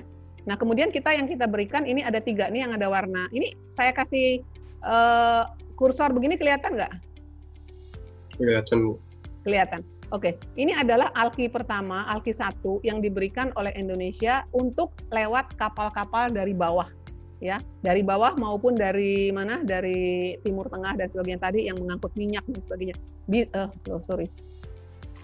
Nah, dia bisa lewat ALKI 1 ini, ya, yang saya tunjuk ini. Kemudian dia bisa lewat ALKI 2, dia bisa lewat ALKI 3. Jadi, saya bisa anggapkan begini, kalau tadi sudah kita tembok jalan antara selatan ke utara, ini sekarang kita buka, kita kasih lorong lah, ya, di dalam rumah kita kasih lorong yang kita sebut dengan ALKI, alur laut kepulauan tadi. Jadi, kapal-kapal bisa lewat situ, tapi harus diawasi. Ini diawasi oleh Indonesia, harus diawasi. Tetapi sekarang saya bertanya, apakah cukup kapal-kapal kita untuk mengawasi mereka yang lewat-lewat itu? Karena mereka kan pasti ada kapal selam yang lewat, ada kapal yang di atas permukaan yang lewat. Kapal selam, apakah kita bisa mendeteksi bahwa mereka akan meluncur langsung keluar? Ini yang sementara kita cuma punya kapal selam berapa? 2, katanya sekarang udah mau 3. Sementara banyak sekali yang harus kita awasi. Ya, ini kelemahan kita ya, karena anggaran pertahanan itu hanya mampu didukung secara minimum essential force. Jadi pada kekuatan minimum saja untuk kita bisa menyelenggarakan pertahanan di sini. Hanya dengan anggaran yang kecil saja, jauh lebih kecil dari anggaran pendidikan. Ya, karena pendidikan yang lebih utama. Nah, ini bahkan kemudian kita pernah dulu membeli kapal-kapal bekas dari Jerman. Tapi itu saja sudah menimbulkan ketakutan Singapura, ketakutan negara-negara katanya Indonesia mau melakukan ekspansi. Padahal sebenarnya sudah di dalam national interest, national policy ya. Negara kita tidak ada untuk kita melakukan ekspansi. Kita hanya defensif ya. Kita akan melawan ketika diserang, tapi kita tidak akan pernah melakukan ekspansi. Karena apa? Indonesia sudah demikian luas, mau ngapain lagi ekspansi? Tetapi jangan coba-coba mengutik-utik salah satu pun di antara pulau-pulau yang ada di Indonesia. Ingat kemarin mungkin kalau Anda lihat ketika terjadi ribut-ribut di Laut Cina Selatan, Indonesia tidak termasuk claimant country dari permasalahan Laut Cina Selatan, di mana yang tadi saya ceritakan bahwa Vietnam, Filipina, kemudian Malaysia, ya ini ribut masalah karena si Cina ini mengakui bahwa Laut Cina Selatan adalah miliknya Cina, sehingga dia kemudian bebas membangun pangkalan pertahanan militer di sana. Nah, negara-negara ya? Maaf nyelah, saya mau nanya. Terus boleh. katanya perbatasannya diperbarui ke Pulau Natuna itu gimana? Sebutkan namanya dulu. Saya Viola. Oke. Gimana Viola? Yang katanya setelah ribut-ribut Cina Selatan itu kan perbatasannya diperbarui ke Pulau Natuna. Oke. Itu gimana maksudnya, Miss? Bu? Iya. Jadi saya lanjutkan dulu ya cerita saya tadi, bahwa negara-negara Vietnam, Filipina, Malaysia, ya, kemudian ini mengatakan bahwa mereka itu adalah claimant country, artinya negara-negara yang mengklaim dari pernyataan Cina yang dia kasih garis koordinasi. Di sini ada garis putus ya, garis yang kemudian disebut dengan 9 dash line, 9 dot line atau 9 dash line. Ini kata Cina, itu punya Cina. Kemudian negara-negara itu geram dong, marah dong, loh secara UNCLOS ini milik saya. Itu menurut mereka ya. Jadi ada keributan, ada tingkat semacam konflik di situ. Nah, Indonesia itu tidak merupakan bagian dari claimant country, bukan bagian dari negara yang mengklaim. Tapi kenapa? Tadi ditanya oleh Viola, loh kenapa Indonesia kemarin kok ikut ribut-ribut di Pulau Natuna? Nah, batas ZEE Indonesia itu kena sebetulnya, batas ZEE Indonesia itu kena dari 9 dash line tadi. Nah, oleh karenanya Presiden Jokowi kemudian waktu itu di KRI pakai jaket, ada fotonya, kemudian dijadikan oleh media, wah ini kita menantang Cina ya. Nah, kita menyatakan bahwa ini wilayah kita ya. Ini adalah wilayah kita, sehingga kemudian kita mengganti nama yang tadi katanya Laut Cina Selatan termasuk di antara yang ZEE kita ganti menjadi Laut Natuna Utara. Untuk menyatakan bahwa ini adalah wilayah kita. Jadi jangan coba-coba masuk ke sini. Jadi kita tidak kepada pulau-pulau yang ada di Laut Cina Selatan yang kemudian diperbesar oleh Cina, karena kita jauh ya. Yang lebih dekat adalah negara-negara yang tadi. Nah, oleh karenanya di Natuna itu kemudian diberi nama ini sedang diajukan kepada kepada dunia internasional bahwa ini Pulau Indonesia, ini adalah ZEE Indonesia, dan laut ini kita sebut dengan Laut Natuna Utara. Ini adalah salah satu wujud protes ya karena ada kapal-kapal Cina khususnya kapal-kapal ikan yang mencuri ikan di situ, mereka katakan ini wilayah saya. Dan bukan cuma kapal-kapal pencuri ikan itu, tapi diikuti Coast Guard-nya Cina, penjaga pantainya Cina. Dia punya kekuatan bersenjata. Nah, ini yang bisa memicu konfliknya. Kemudian Presiden Jokowi tentu saja menyatakan, walaupun Indonesia bukan claimant country, tetapi jangan coba-coba masuk wilayah ini, karena ini adalah bagian dari ZEE Indonesia. Yang kemudian diganti namanya menjadi Laut Natuna Utara. Itu terjawab, Viola? Ya, Bu, terima kasih. Oke, nanti saya tadi lupa mengatakan juga. Jadi nanti kalau ada pertanyaan atau kebingungan dalam penjelasan saya, mungkin bisa di-cut saya, supaya nanti daripada sudah panjang, mungkin lupa, ya. Kemudian, oke. Nah ini deklarasi Juanda ya, bahwa deklarasi yang tadi yang saya gambarkan ada biru-biru itu gambarnya adalah dari deklarasi Juanda. Deklarasi Juanda membuahkan hasil dari UNCLOS tadi atau UNCLOS tadi 1982 ya. Jadi akhirnya UNCLOS itu disepakati atau diakui oleh UN ya.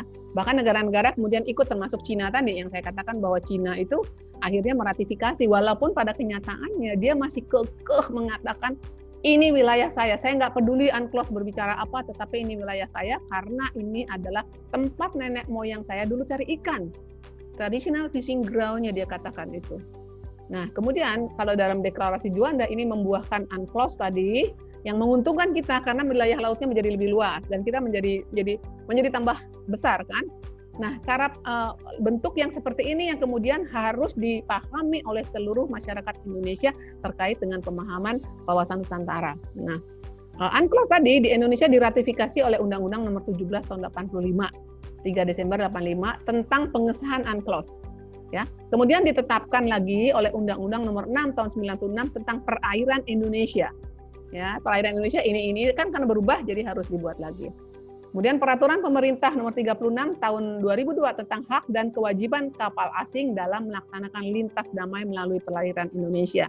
Dan ini yang saya bilang tadi, kita bikin beberapa ALKI, 3 ALKI, ada aturannya dong, maka dibuat oleh pemerintah dalam Peraturan Pemerintah Nomor 36 tentang hak dan kewajiban. Jadi kapal asing boleh lewat lintas damai melalui perairan Indonesia, tetapi harus begini. Aturannya ada di dalam PP ini.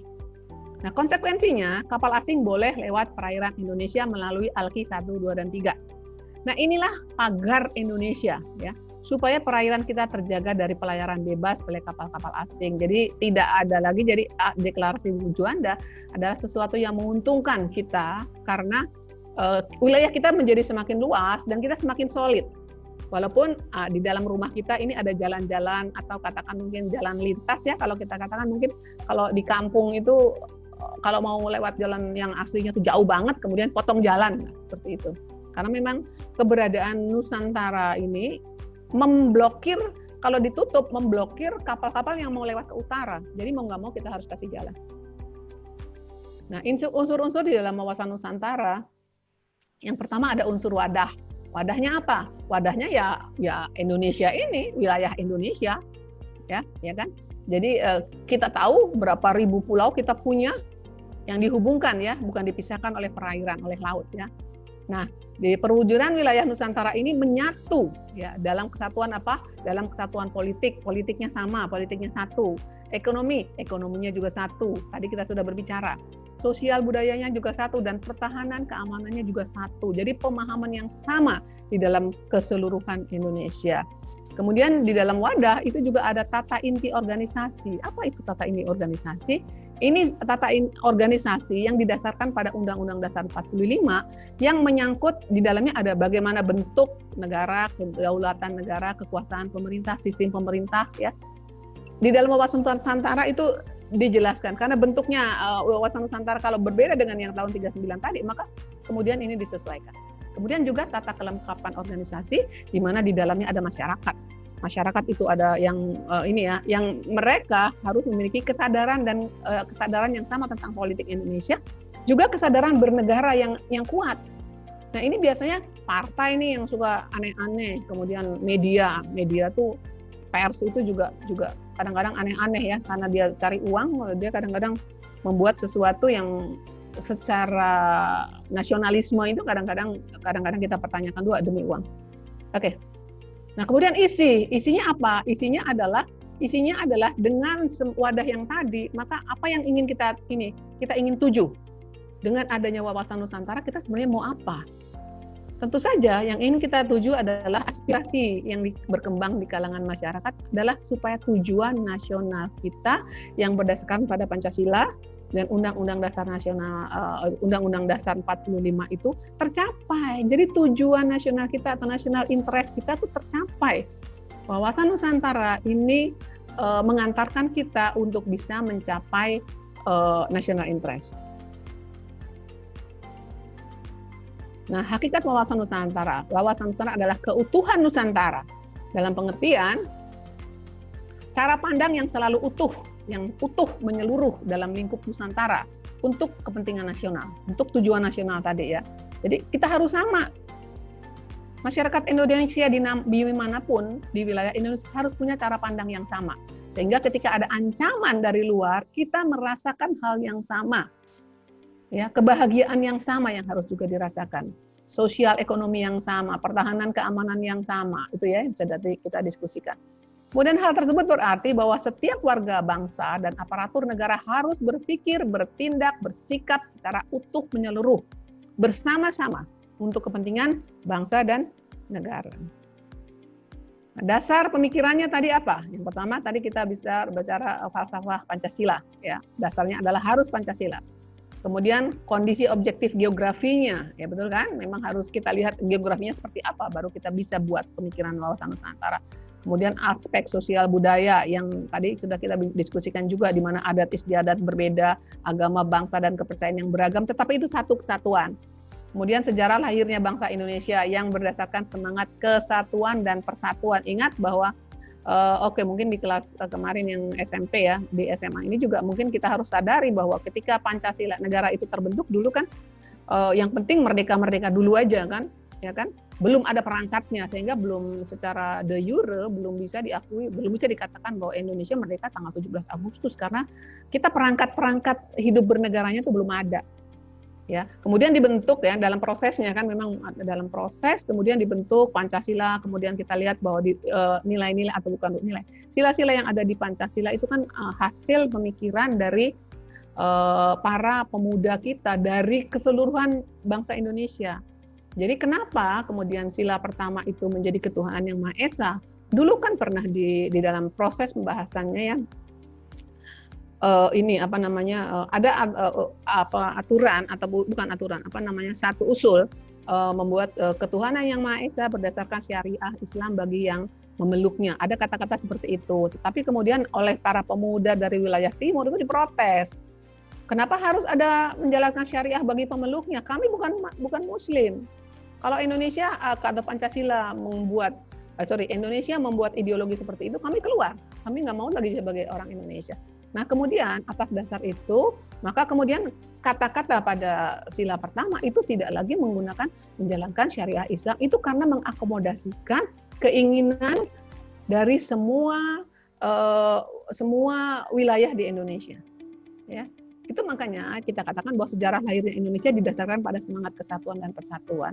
Kemudian konstelasi lingkungan baik regional maupun internasional yang dimungkinkan negara-negara lain berkeinginan untuk menguasai Indonesia baik secara fisik dan maupun non-fisik. Nah ini adalah yang menjadi pemikiran kenapa wawasan Nusantara dan bagaimana wawasan Nusantara itu dibentuk. Sekarang mengapa harus ada wawasan Nusantara? Kenapa kok harus dibikin seperti itu? Anyone? Ada pemikiran? Kenapa kok harus ada wawasan Nusantara? Biasa-biasa aja, Bu.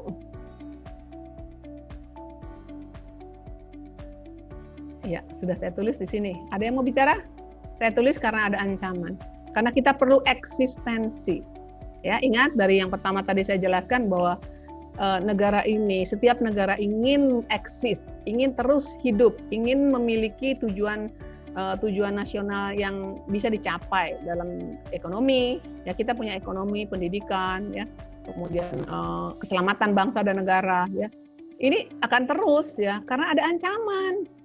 Kalau nggak ada ancaman ya nggak perlu dibuat atau di pemikiran-pemikiran tersebut. Ini ancaman itu ada, loh ancamannya mana? Coba ada yang bisa menjelaskan? Ada nggak sih ancaman sekarang? Perbedaan pendapat di antara suku. Perbedaan pendapat di antara suku. Oke, ada lagi? Mayoritas dan minoritas, Bu. Mayoritas dan minoritas itu menjadi ancaman ya. Oke, apa lagi?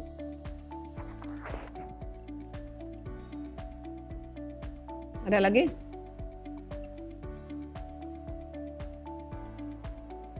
Oke, nggak ada ya. Oke, jadi baik sekali bahwa Anda menjelaskan ancaman itu sekarang lebih kepada ancaman yang ada di kita sendiri ya. Artinya mungkin perlu juga ini kan dari ancaman itu atau ancamannya atau perang, mungkin perang ya. Perang itu dari dulu sampai sekarang itu berubah. Ya, ancaman juga berubah. Kalau perang dulu kita sebutnya dengan perang generasi pertama. Jadi zaman dulu ketika sebelum perang dingin ya, negara-negara itu berperang karena ekspansi tadi ya. Antara negara dengan negara kita katakan kekuatan A dan kekuatan B ini berperang secara frontal. Jadi saling berhadapan, pakai panah. Kalau mungkin Anda nonton film-film kolosal, ya kan ada film Cina itu kan, yang perang berjejer di sana. Kemudian pakai panah, pakai segala macam ya. Berjejer langsung seperti itu perang generasi pertama yang kita katakan generasi pertama. Zaman dulu perang seperti itu. Kemudian berubah lagi, zaman berubah, teknologi berubah, pemikiran berubah. Perang lagi bukan lagi masih berhadapan, tetapi tidak lagi secara frontal langsung, tetapi menggunakan kekuatannya ini dia dari samping.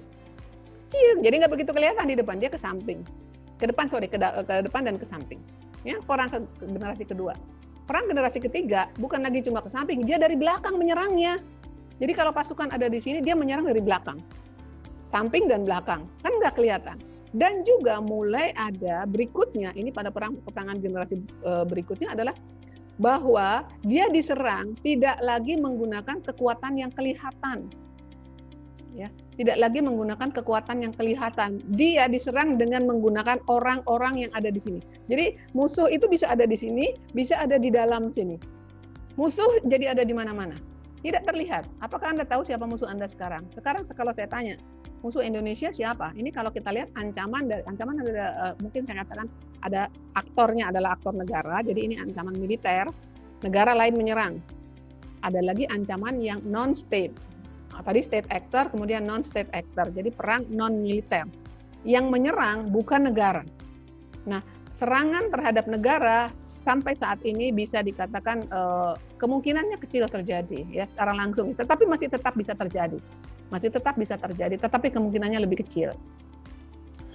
Oke, jadi nyerangnya kemana kalau nggak bisa itu? Tapi tetap ada musuh yang ingin Indonesia riot, Indonesia chaos, Indonesia nggak hidup lah, menjadi gagal gitu. Ya dengan cara apa? Dia tidak lagi menggunakan kekuatan senjata, tetapi dia menggunakan kekuatan informasi. Dia bisa menggunakan ketakutan melalui apa? Teknologi telah mengubah cara berperang melalui yang kita teknologi. Ya. Teknologi kita tahu bahwa kita semua punya gadget ya.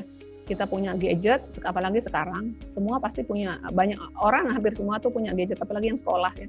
Nah, ancaman itu bisa datang dari mana? Bisa dari gadget yang tiap hari kamu pegang, kamu pandangi, kamu yakini, kamu sukai, dan sebagainya. Loh, gimana caranya, Bu? Lah, ya musuh diserang, tapi tidak dengan cara yang tadi saya katakan secara langsung, tetapi dia melalui, dia bisa mendoktrin, dia bisa mempengaruhi dirimu karena teknologi globalisasi tadi. Maka musuh ini bisa bukan lagi negara ya, tetapi bagian misalnya teroris. Teroris itu musuhnya bisa menjadi musuh kita karena dia pelakunya bukan negara, yang menyerang bukan negara, tetapi organisasi-organisasi yang kita katakan misalnya teroris atau separatis misalnya. Dia bisa merekrut orang melalui gadget, melalui Facebook, melalui WhatsApp, melalui Instagram, Twitter, dan sebagainya. Ini kan bisa masuk ke sana, berteman dulu, berhahaha, bercanda, dan sebagainya, tertarik, kemudian dia berikan doktrin melalui tadi media sosial tadi, sehingga karena dia sudah tertarik, sudah suka kepada temannya, dia nggak lihat lagi itu benar atau salah. Ini yang kemudian terjadi, banyak sekali orang-orang yang kita lihat di depan kita, kelihatannya anak baik, kita tidak tahu pergaulannya ternyata melalui gadget ini, dia bergaul dengan orang-orang yang katakan itu radikalis, katakan itu teroris, kemudian dia mempengaruhi cara berpikirnya sehingga dia terdoktrin, ya, di brainwash. Ya. Nah ini yang membuat mereka kemudian melakukan hal-hal di luar nalar. Nah, ini ancaman itu bisa datang dari situ, ancaman itu bisa juga datang dari komunitas. Jadi ancaman itu sekarang bukan lagi melalui one by one kekuatan-kekuatan yang nyata, tetapi kekuatan yang tidak nyata, sehingga kadang kita tidak tahu musuh kita. Ya, coba kita lihat kemarin di dalam ketika kita demo kemarin kan awalnya demo itu omnibus law ya, bahwa masyarakat katakan masyarakat ya nggak tahu masyarakat itu benar ataukah mereka yang terkena ini jadi mereka yang terkena hasutan dari kelompok-kelompok tertentu yang menginginkan negara ini menjadi chaos. Ini bisa kekuatan asing ya, bisa kekuatan asing, bisa kekuatan orang Indonesia sendiri. Karena itu mungkin saya perlu jelaskan bahwa ancaman itu ada lagi yang namanya ancaman hybrid ya.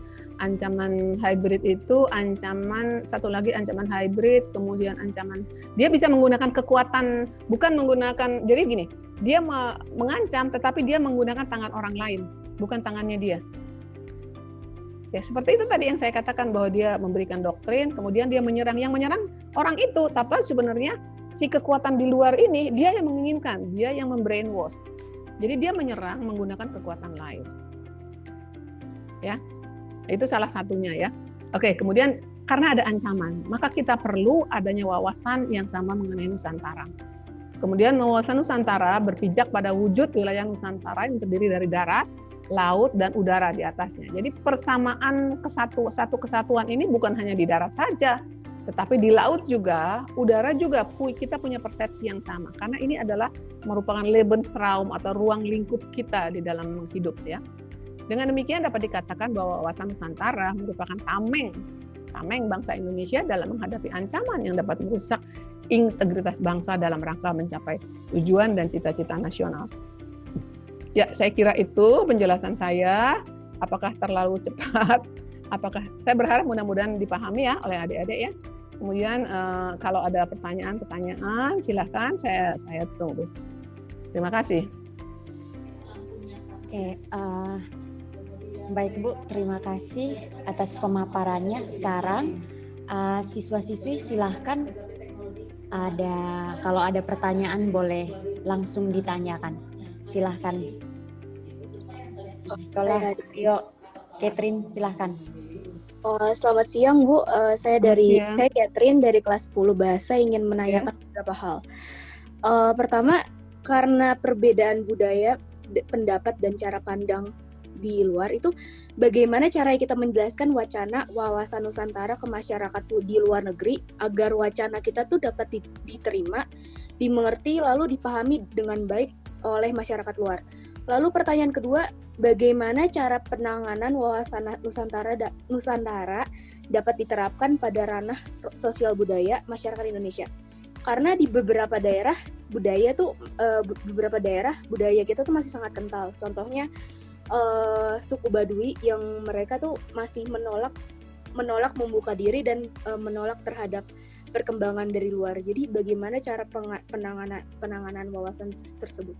Terima kasih, Miss. Iya. Ya, terima kasih Catherine ya. Yang pertama itu tadi karena ada perbedaan budaya, perbedaan cara pandang dengan luar negeri, bagaimana cara kita memberikan pemahaman kepada masyarakat luar ya.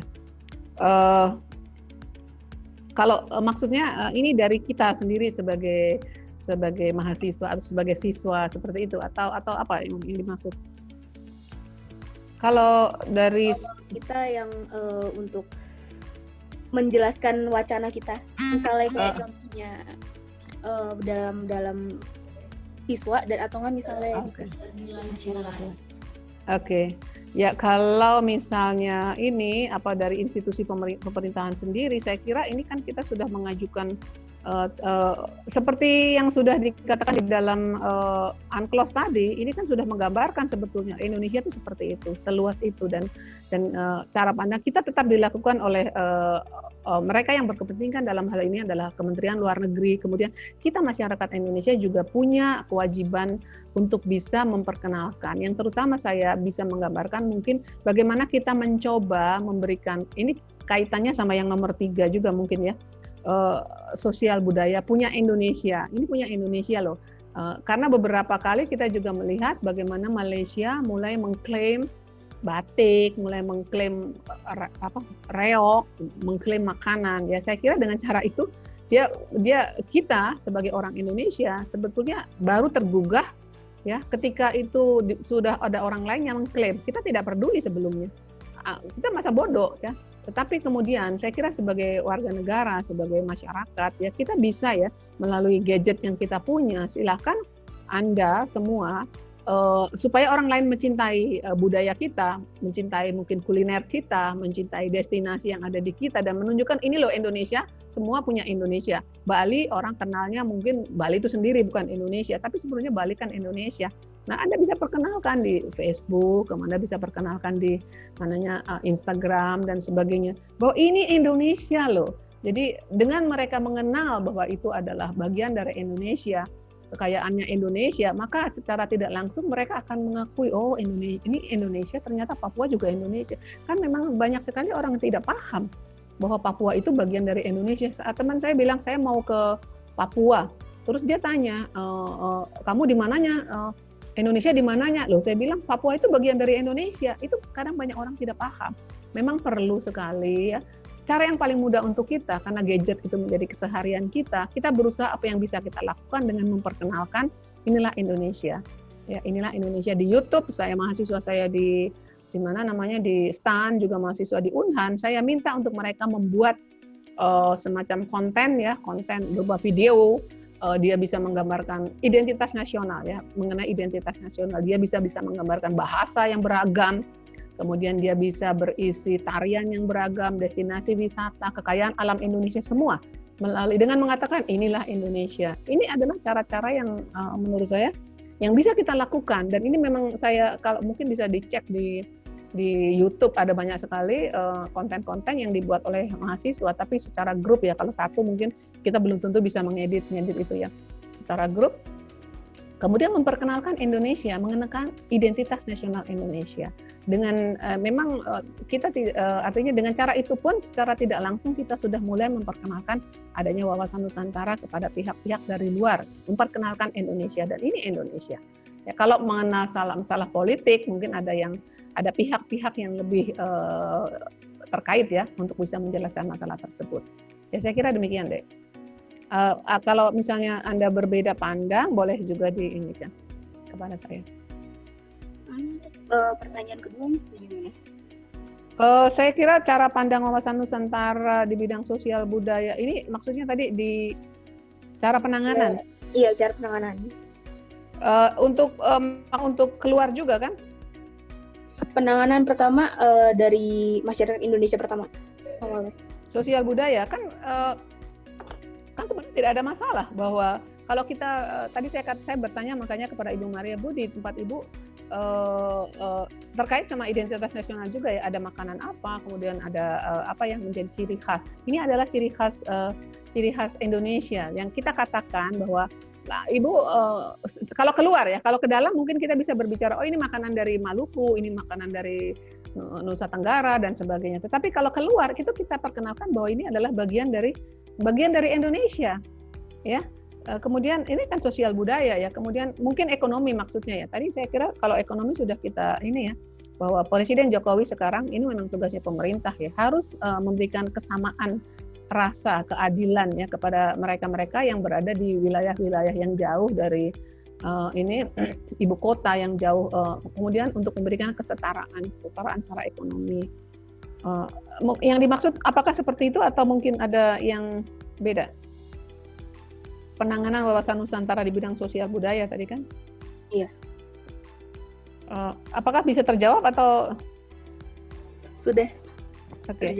Oke, kalau nomor 3 menolak, saya kira memang pemahaman mereka seperti itu, tapi kita tetap mereka kan tetap bagian dari Indonesia. Jadi kalau kita katakan mungkin orang lain mengatakan loh itu orang Baduy bukan orang Indonesia. No, that's Indonesian, bagian a part of Indonesia ya. Jadi kita tetap mengatakan apapun yang mereka lakukan bahwa mereka tidak menerima budaya luar, tapi kita merasa bahwa itu adalah Indonesia. Jangan kemudian karena dia tidak menerima budaya luar, kemudian kita katakan itu bukan orang Indonesia. That's a part of Indonesia.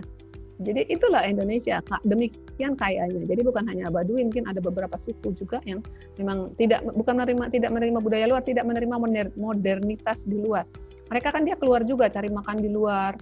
Kemudian walaupun dengan jalan kaki dia jual madu kan dia cari seperti, artinya dia mengakui di luar ada kebudayaan, di luar ada kehidupan, tetapi memang kebudayaan mereka sendiri dia tertutup ya, tidak mau supaya budaya luar itu masuk. Tapi kalau untuk urusan mencari uang ya dia justru keluar. Kalau di dalam sendiri mungkin dia punya segala macam pun kalau tidak dijual kan nggak bisa. Makanya dia tetap terkait dengan keluar. Saya kira itu. Terima kasih ya Catherine ya. Ada yang lain ada masukan lagi? Thank you Miss. Saya Bu Viola yang tadi. Oh ya. Saya mau nanya antara keadaan politik dan militer di Indonesia.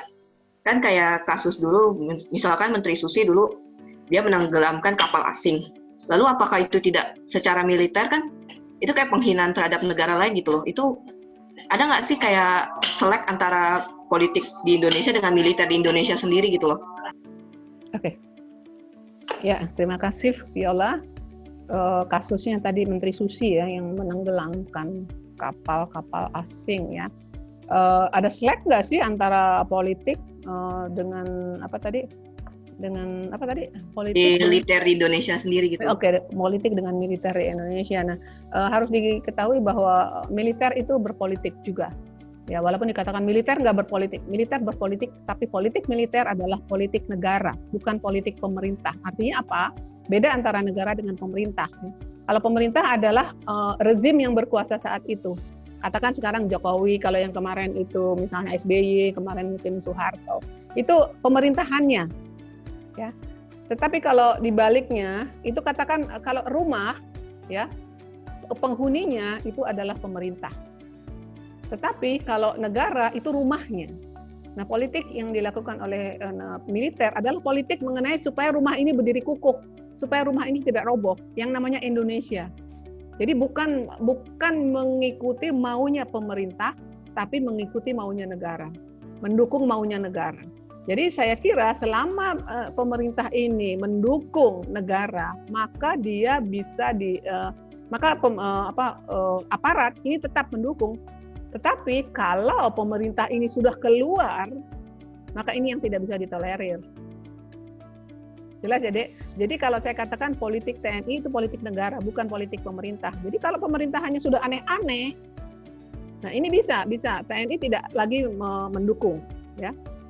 Tetapi tidak ada cerita bahwa TNI ini melakukan sabotase, ya, tidak ada cerita. Tetapi tidak ada ceritanya bahwa TNI melakukan sabotase. Selama pemerintahan itu berjalan sesuai undang-undang, maka itu akan tetap didukung. Ya, karena militer itu berdiri atas undang-undang, atas Pancasila, negara tadi, politik negara. Ya, kalau Menteri Susi kemudian menenggelamkan, itu menurut saya adalah jadi memang kebijakan yang dilakukan oleh Menteri Susi, dan ternyata untuk negara juga menimbulkan menghasilkan satu dampak yang positif. Sesudah kejadian. Tapi Bu, maaf nyela. Kenapa? Kayak Menteri Susi kan dia menenggelamkan kapal asing. Nah, berarti apakah pihak asing tidak tersinggung gitu loh secara militer ataupun politiknya? Kayak ngajak perang nggak sih kita nenggelaminnya itu? Yang kita tenggelamkan kan bukan kapal, ini pencuri. Ini kapal-kapal pencuri ikan, kriminal. Ya, jadi jangan melihat itu negaranya, tetapi lihatlah itu sebagai pencuri yang masuk ke rumahmu. Ketika pencuri itu datang misalnya bermata bule ke rumahmu, apakah kemudian berarti orang yang matanya bule itu negaranya? Kemudian kita marahi, kita pukul barangkali, apakah kemudian kita berarti memukul negaranya? Kan tidak. Tapi apa yang dilakukan adalah tindakan kriminal. Karena memang Indonesia ini karena sudah kita kaya sekali sebenarnya, makanya sebenarnya 2/3 bagian dari negara ini, luas negara ini adalah laut, ya. Sementara rezim-rezim sebelum Jokowi itu selalu melihat bahwa kekuatan kita ada di darat. Darat itu udah habis, kekayaan di darat itu lama-lama habis. Tetapi di laut ini belum dikelola. Apalagi dengan prinsip yang tadi, yang waktu saya katakan bahwa ketika Belanda ada keinginan memecah belah, maka dia menciptakan satu TZMKO tadi. Itu kan berarti ada celah-celah yang merupakan bukan punya Indonesia, punya laut lepas, sehingga negara lain bisa masuk, bisa mengeksplorasi. Tapi dengan adanya deklarasi Juanda tadi, UNCLOS tadi, kawasan Nusantara, maka ini bagian dari Indonesia. Ini Indonesia loh. Jadi jangan coba-coba negara lain masuk. Ya, kekayaan laut kita ke depan itu ada di atas laut, di bawah dan di bawah laut. Ini seperti ini, dan ini sudah dirasakan oleh dan diakui oleh ketika Presiden Jokowi pertama kali kampanye, itu sudah dia pasti fokusnya ke laut, dan ini sekarang memang laut menjadi lebih besar karena memang ke depan ini lautlah yang menjanjikan masa depan, bukan lagi darat, karena darat sudah habis. Karena yang namanya mineral, yang namanya itu bisa habis dalam beberapa puluh tahun, mungkin tahun 45, 49 misalnya, itu fosil itu sudah habis, kita mau cari kemana? Sementara lautan kita dikuasai asing, dikuasai oleh kapal-kapal pencuri ikan. Dan mereka masuk seenaknya. Ya, mereka masuk seenaknya karena memang pengawasan kita kurang. Dan juga pemahaman yang tadi saya bilang, kita tidak fokus kepada kekayaan kita ada di laut, tapi kita hanya di darat, sehingga kita mengabaikan. Jadi dengan apa yang dilakukan Ibu Susi, menurut saya satu hal yang sangat positif. Meskipun dia perempuan, dia mempunyai keberanian yang luar biasa melakukan itu. Dan itu menimbulkan dampak yang sangat positif, ya, terhadap Indonesia, terhadap ekonomi Indonesia, khususnya di laut. Ya. Lalu nyambung dari sabotase tadi, apakah maksudnya saya mau nanya gitu tentang penjabaran kudeta gitu, menyambung dari sabotase tadi itu. Kudeta. Secara real dalam pemerintahan Indonesia sendiri gitu loh. Jadi berdasarkan ini, jadi tidak pernah ada di dalam kemiliteran Indonesia, di dalam TNI ya, untuk melakukan sabotase kepada pemerintah. Jadi tetap mendukung yang namanya politik TNI itu adalah politik negara. Selama negara ini berdiri berdasarkan dasar-dasar yang ada di dalam negara, undang-undang dan Pancasila, maka disitulah TNI berdiri. demi Kalau tegaknya contoh negara. realnya di negara yang ada di dunia gini, kudeta gitu Bu? Oke, kalau ini kan Indonesia, kita berbicara TNI. Kalau di luar itu ya adalah, kita lihat sendiri di mana ya, kayaknya di Filipina pernah ya. Ada beberapa militer yang kemudian dia melakukan kudeta. Ada Filipina apa di mana ya terakhir itu melakukan kudeta. Kemudian di negara di Timur Tengah itu kan juga ada bukan TNI sorry, militer yang melakukan kudeta. Makanya ada kolonel yang menjadi kepala negara. Libya ya Bu? Nah, kolonel siapa? Gaddafi. Nah, itu kan. Jadi kalau Indonesia tidak akan pernah, saya jamin itu tidak akan pernah terjadi. Jadi apakah tujuan mereka itu menggulingkan pemerintahan yang sah atau gimana Bu? Kita berbicara siapa nih? Kudetanya. Ya kalau kudeta kan dia memang ingin menggulingkan kekuasaan. Ya itu seperti tadi yang dikatakan oleh Machiavelli, ya Niccolo Machiavelli, bahwa kalau orang ingin mendapatkan kekuasaan itu apapun boleh dilakukan, tujuan apapun itu menghalalkan cara. Adu domba itu menurut Machiavelli. Jadi secara politik ya mereka yang bersama-sama bersaing itu menurut Machiavelli itu pasti melakukan hal tersebut. Terlihat atau tidak terlihat. Nyata atau tidak nyata, secara gamblang orang lain tahu atau mungkin diam-diam. Itu menurut Machiavelli, mereka yang di dalam merebut atau ingin mempertahankan kekuasaan itu pasti melakukan itu. Ya, jelas ya, Viola. Jelas Bu, terima kasih. Oke, terima kasih. Ada lagi, kita sampai jam berapa ya Bu? Bu Maria? Mohon izin Bu? Iya Bu, sampai jam 12. Oh jam 12 ya? Iya. Oke, berarti 2 jam ya Bu ya? Ya nggak Benar, apa-apa. Bu. Saya nanti jam 12:30 juga menguji tesis soalnya, tapi nggak apa-apa, kita sampai jam 12. Ada lagi pertanyaan adik-adik? Ibu, saya Keisha dari kelas bahasa mau nanya, menurut Ibu gimana pentingnya pemahaman wawasan kebangsaan bagi generasi muda dan apa efek pemahaman wawasan kebangsaan bagi negara? Pentingnya wawasan kebangsaan bagi generasi muda dan efek apa? Efek pemahaman wawasan kebangsaan bagi negara. Oke. Jadi kenapa itu balik lagi ke yang pertama tadi ya? Buat apa sih kamu belajar ini wawasan kebangsaan ini? Kemudian efeknya apa kalau kamu tahu ya? Sadar bahwa ke depan negara ini ada di tanganmu, di tangan kalian. Ya. Yang tua-tua itu akan hilang, akan mati. Ya. Jadi akan meninggalkan semua warisan yang ada ya ke tangan kalian, ke tangan anak-anak generasi muda ini.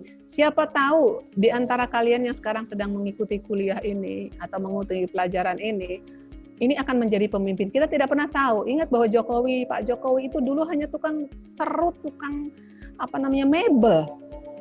Tidak ada orang yang pernah mengira dia akan menjadi presiden.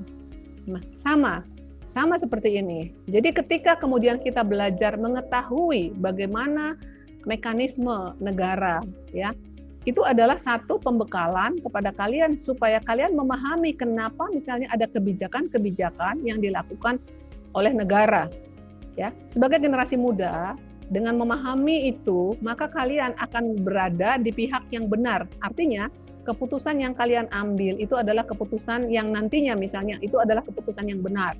Kita lihat coba contoh yang terjadi dalam Omnibus Law. Ada banyak sekali anak-anak sekolah, anak-anak muda, bahkan mungkin orang dewasa sih pasti banyak ya, yang mereka sebenarnya tidak mengerti apa sebenarnya yang mereka perjuangkan dalam demo-demo itu.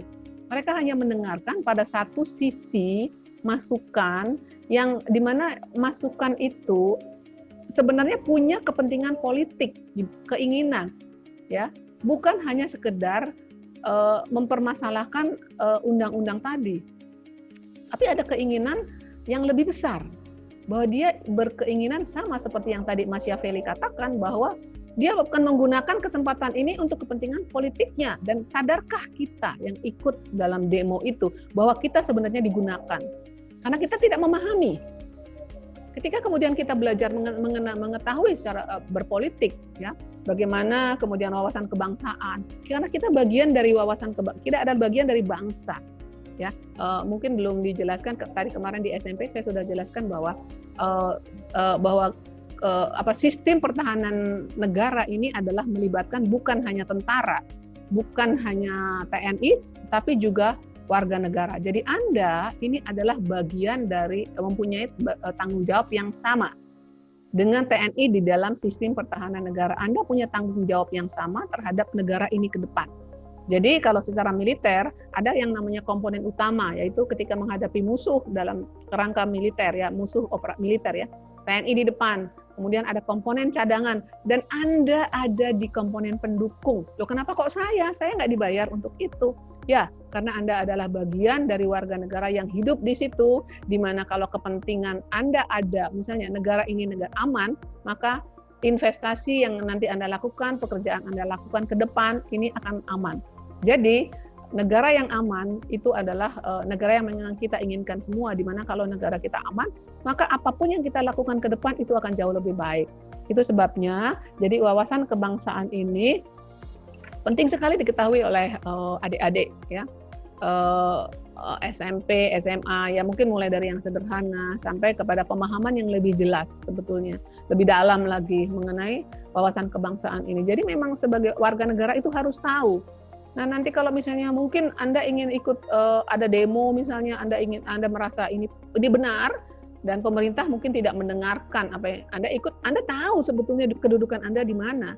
Ya, demo tidak dilarang, ya, dalam demokrasi demo tidak dilarang, tetapi ada aturan-aturan yang harus diikuti. Jadi bukan hanya sekedar ikut-ikutan, bukan hanya karena masukan yang tidak jelas karena kita digunakan oleh kepentingan orang. Nah, efeknya apa? Tadi saya katakan bahwa Anda ini generasi ke depan, bahwa negara ini nanti akan Anda yang mengelola. Ya, bagi pemerintah dengan pengetahuan yang jelas mengenai wawasan kebangsaan bagi seluruh negara itu akan sangat membantu supaya mereka ini memahami bagaimana sebenarnya mekanisme negara itu berjalan. Ya, saya kira itu mungkin jelas atau tidak. Siapa yang terakhir bertanya? Kesia, ya. Ya, jelas, Ibu. Jelas, ya. Oke, sama-sama. Apakah masih ada pertanyaan? Bu, selamat siang, Bu. Mohon izin bertanya. Nama saya Aryo dari kelas 10 bahasa. Ingin bertanya, saya ingin ngambil contoh kasus dari yang baru-baru ini terjadi bahwa di salah satu pulau Komodo di NTT itu mau dijadikan tempat rekreasi dan sumber penghasilan dari negara sebagai tempat pariwisata. Namun terjadi pro kontra di situ, di mana penduduk di situ dan orang-orang di Indonesia melalui sosial media menolak hal tersebut karena melanggar, karena mengganggu habitat asli Komodo dan juga melakukan kerusakan dari kehutanan dan lain sebagainya. Nah, menurut Ibu, apakah yang salah adalah pemerintah, orang-orang yang belum memiliki wawasan Nusantara, atau bagaimana, Bu? Itu ya. Terima kasih. Ya, terima kasih, ya. Mungkin ini pertanyaan terakhir, ya. Oke, sekarang ada perbedaan persepsi antara menjadikan Pulau Komodo sebagai tempat tujuan wisata, ya. Ya, menurut saya ini hanya artinya memang ada permasalahan, tapi permasalahan itu mungkin bisa dibicarakan. Saya kira mungkin karena ada perbedaan misunderstanding saja antara pemerintah, ya, dalam ini mungkin pemerintah daerah, ya, sama masyarakat yang di sana, ya. Saya kira itu perlu dibicarakan hanya dalam sebuah ini saja, dalam sebuah musyawarah saja. Karena tujuannya sebetulnya bagus, tujuan pemerintah bagus, tetapi tujuan dari ini nanti win-win solution, ya. Jadi antara masyarakat di Pulau Komodo yang menginginkan ini sebagai wilayah yang memang sebagai yang dilindungi, tapi kan bisa saja, misalnya contohnya ketika di Afrika Selatan, di Tanzania, kemudian itu kan ada yang namanya rekreasi seperti safari park dan sebagainya, kan bisa seperti itu. Artinya ini hanya sebuah misunderstanding saja yang perlu maju ke sebuah urun rembuk lah, musyawarah antara keduanya. Dan menurut saya itu suatu pandangan yang bagus kalau ke depan misalnya Pulau Komodo dijadikan sebagai destinasi wisata, karena orang luar itu Komodo sangat terkenal loh di dunia. Hanya satu-satunya ada di Pulau Komodo. Tapi untuk saya juga bingung ya, ketika kemudian kita mendekat, kita ini kalau itu mengganggu, itu yang nggak boleh. Nah, sekarang pemerintah yang harus mengatur gimana caranya supaya ini tidak mengganggu habitatnya, tetapi bisa dijadikan sebagai salah satu aset ekonomi bagi masyarakat itu, daerah itu sendiri juga kan. Masyarakat di daerah itu sendiri bisa mendapatkan ekonomi yang cukup dari adanya yang dijual. Kemudian di sana kan ada pantai pink, ada apa, itu kan banyak sekali tempat yang sangat indah ya sebetulnya ya. Tetapi jangan sampai merusak habitatnya. Saya percaya, saya yakin bahwa memang tidak boleh merusak habitatnya. Makanya kita lihat mungkin harus benchmark kepada negara-negara yang berhasil membuat sebuah atraksi wisata yang tidak mengganggu habitat, tetapi juga bermanfaat bagi penghasilan ya bagi masyarakat sekitarnya. Saya kira itu, Andreas ya. Ya. Terima kasih Bu. Ya, sama-sama Ibu. Adik-adik kalau misalnya nanti ada pertanyaan mungkin bisa diinikan ke WA saya. Mungkin nomornya ada di Bu Maria ya. Iya, bisa diajukan pertanyaan ke situ, nanti kemudian bisa saya jawab secara tertulis ya. Karena saya mohon maaf waktunya mungkin sangat cepat berlalu. Saya sebenarnya senang bisa berinteraksi dengan adik-adik yang luar biasa smart menurut saya ya, karena memahami ini cukup berat ya sebetulnya ya. Yang saya berikan menurut saya agak cukup berat lah memahami ini, tetapi Anda semua bisa memahami dan memberikan pertanyaan-pertanyaan yang luar biasa. Saya kira Ibu, saya akan tutup diskusi ya. Terima kasih. Kemudian saya berharap kita semua selalu dalam lindungan Tuhan Yang Maha Esa.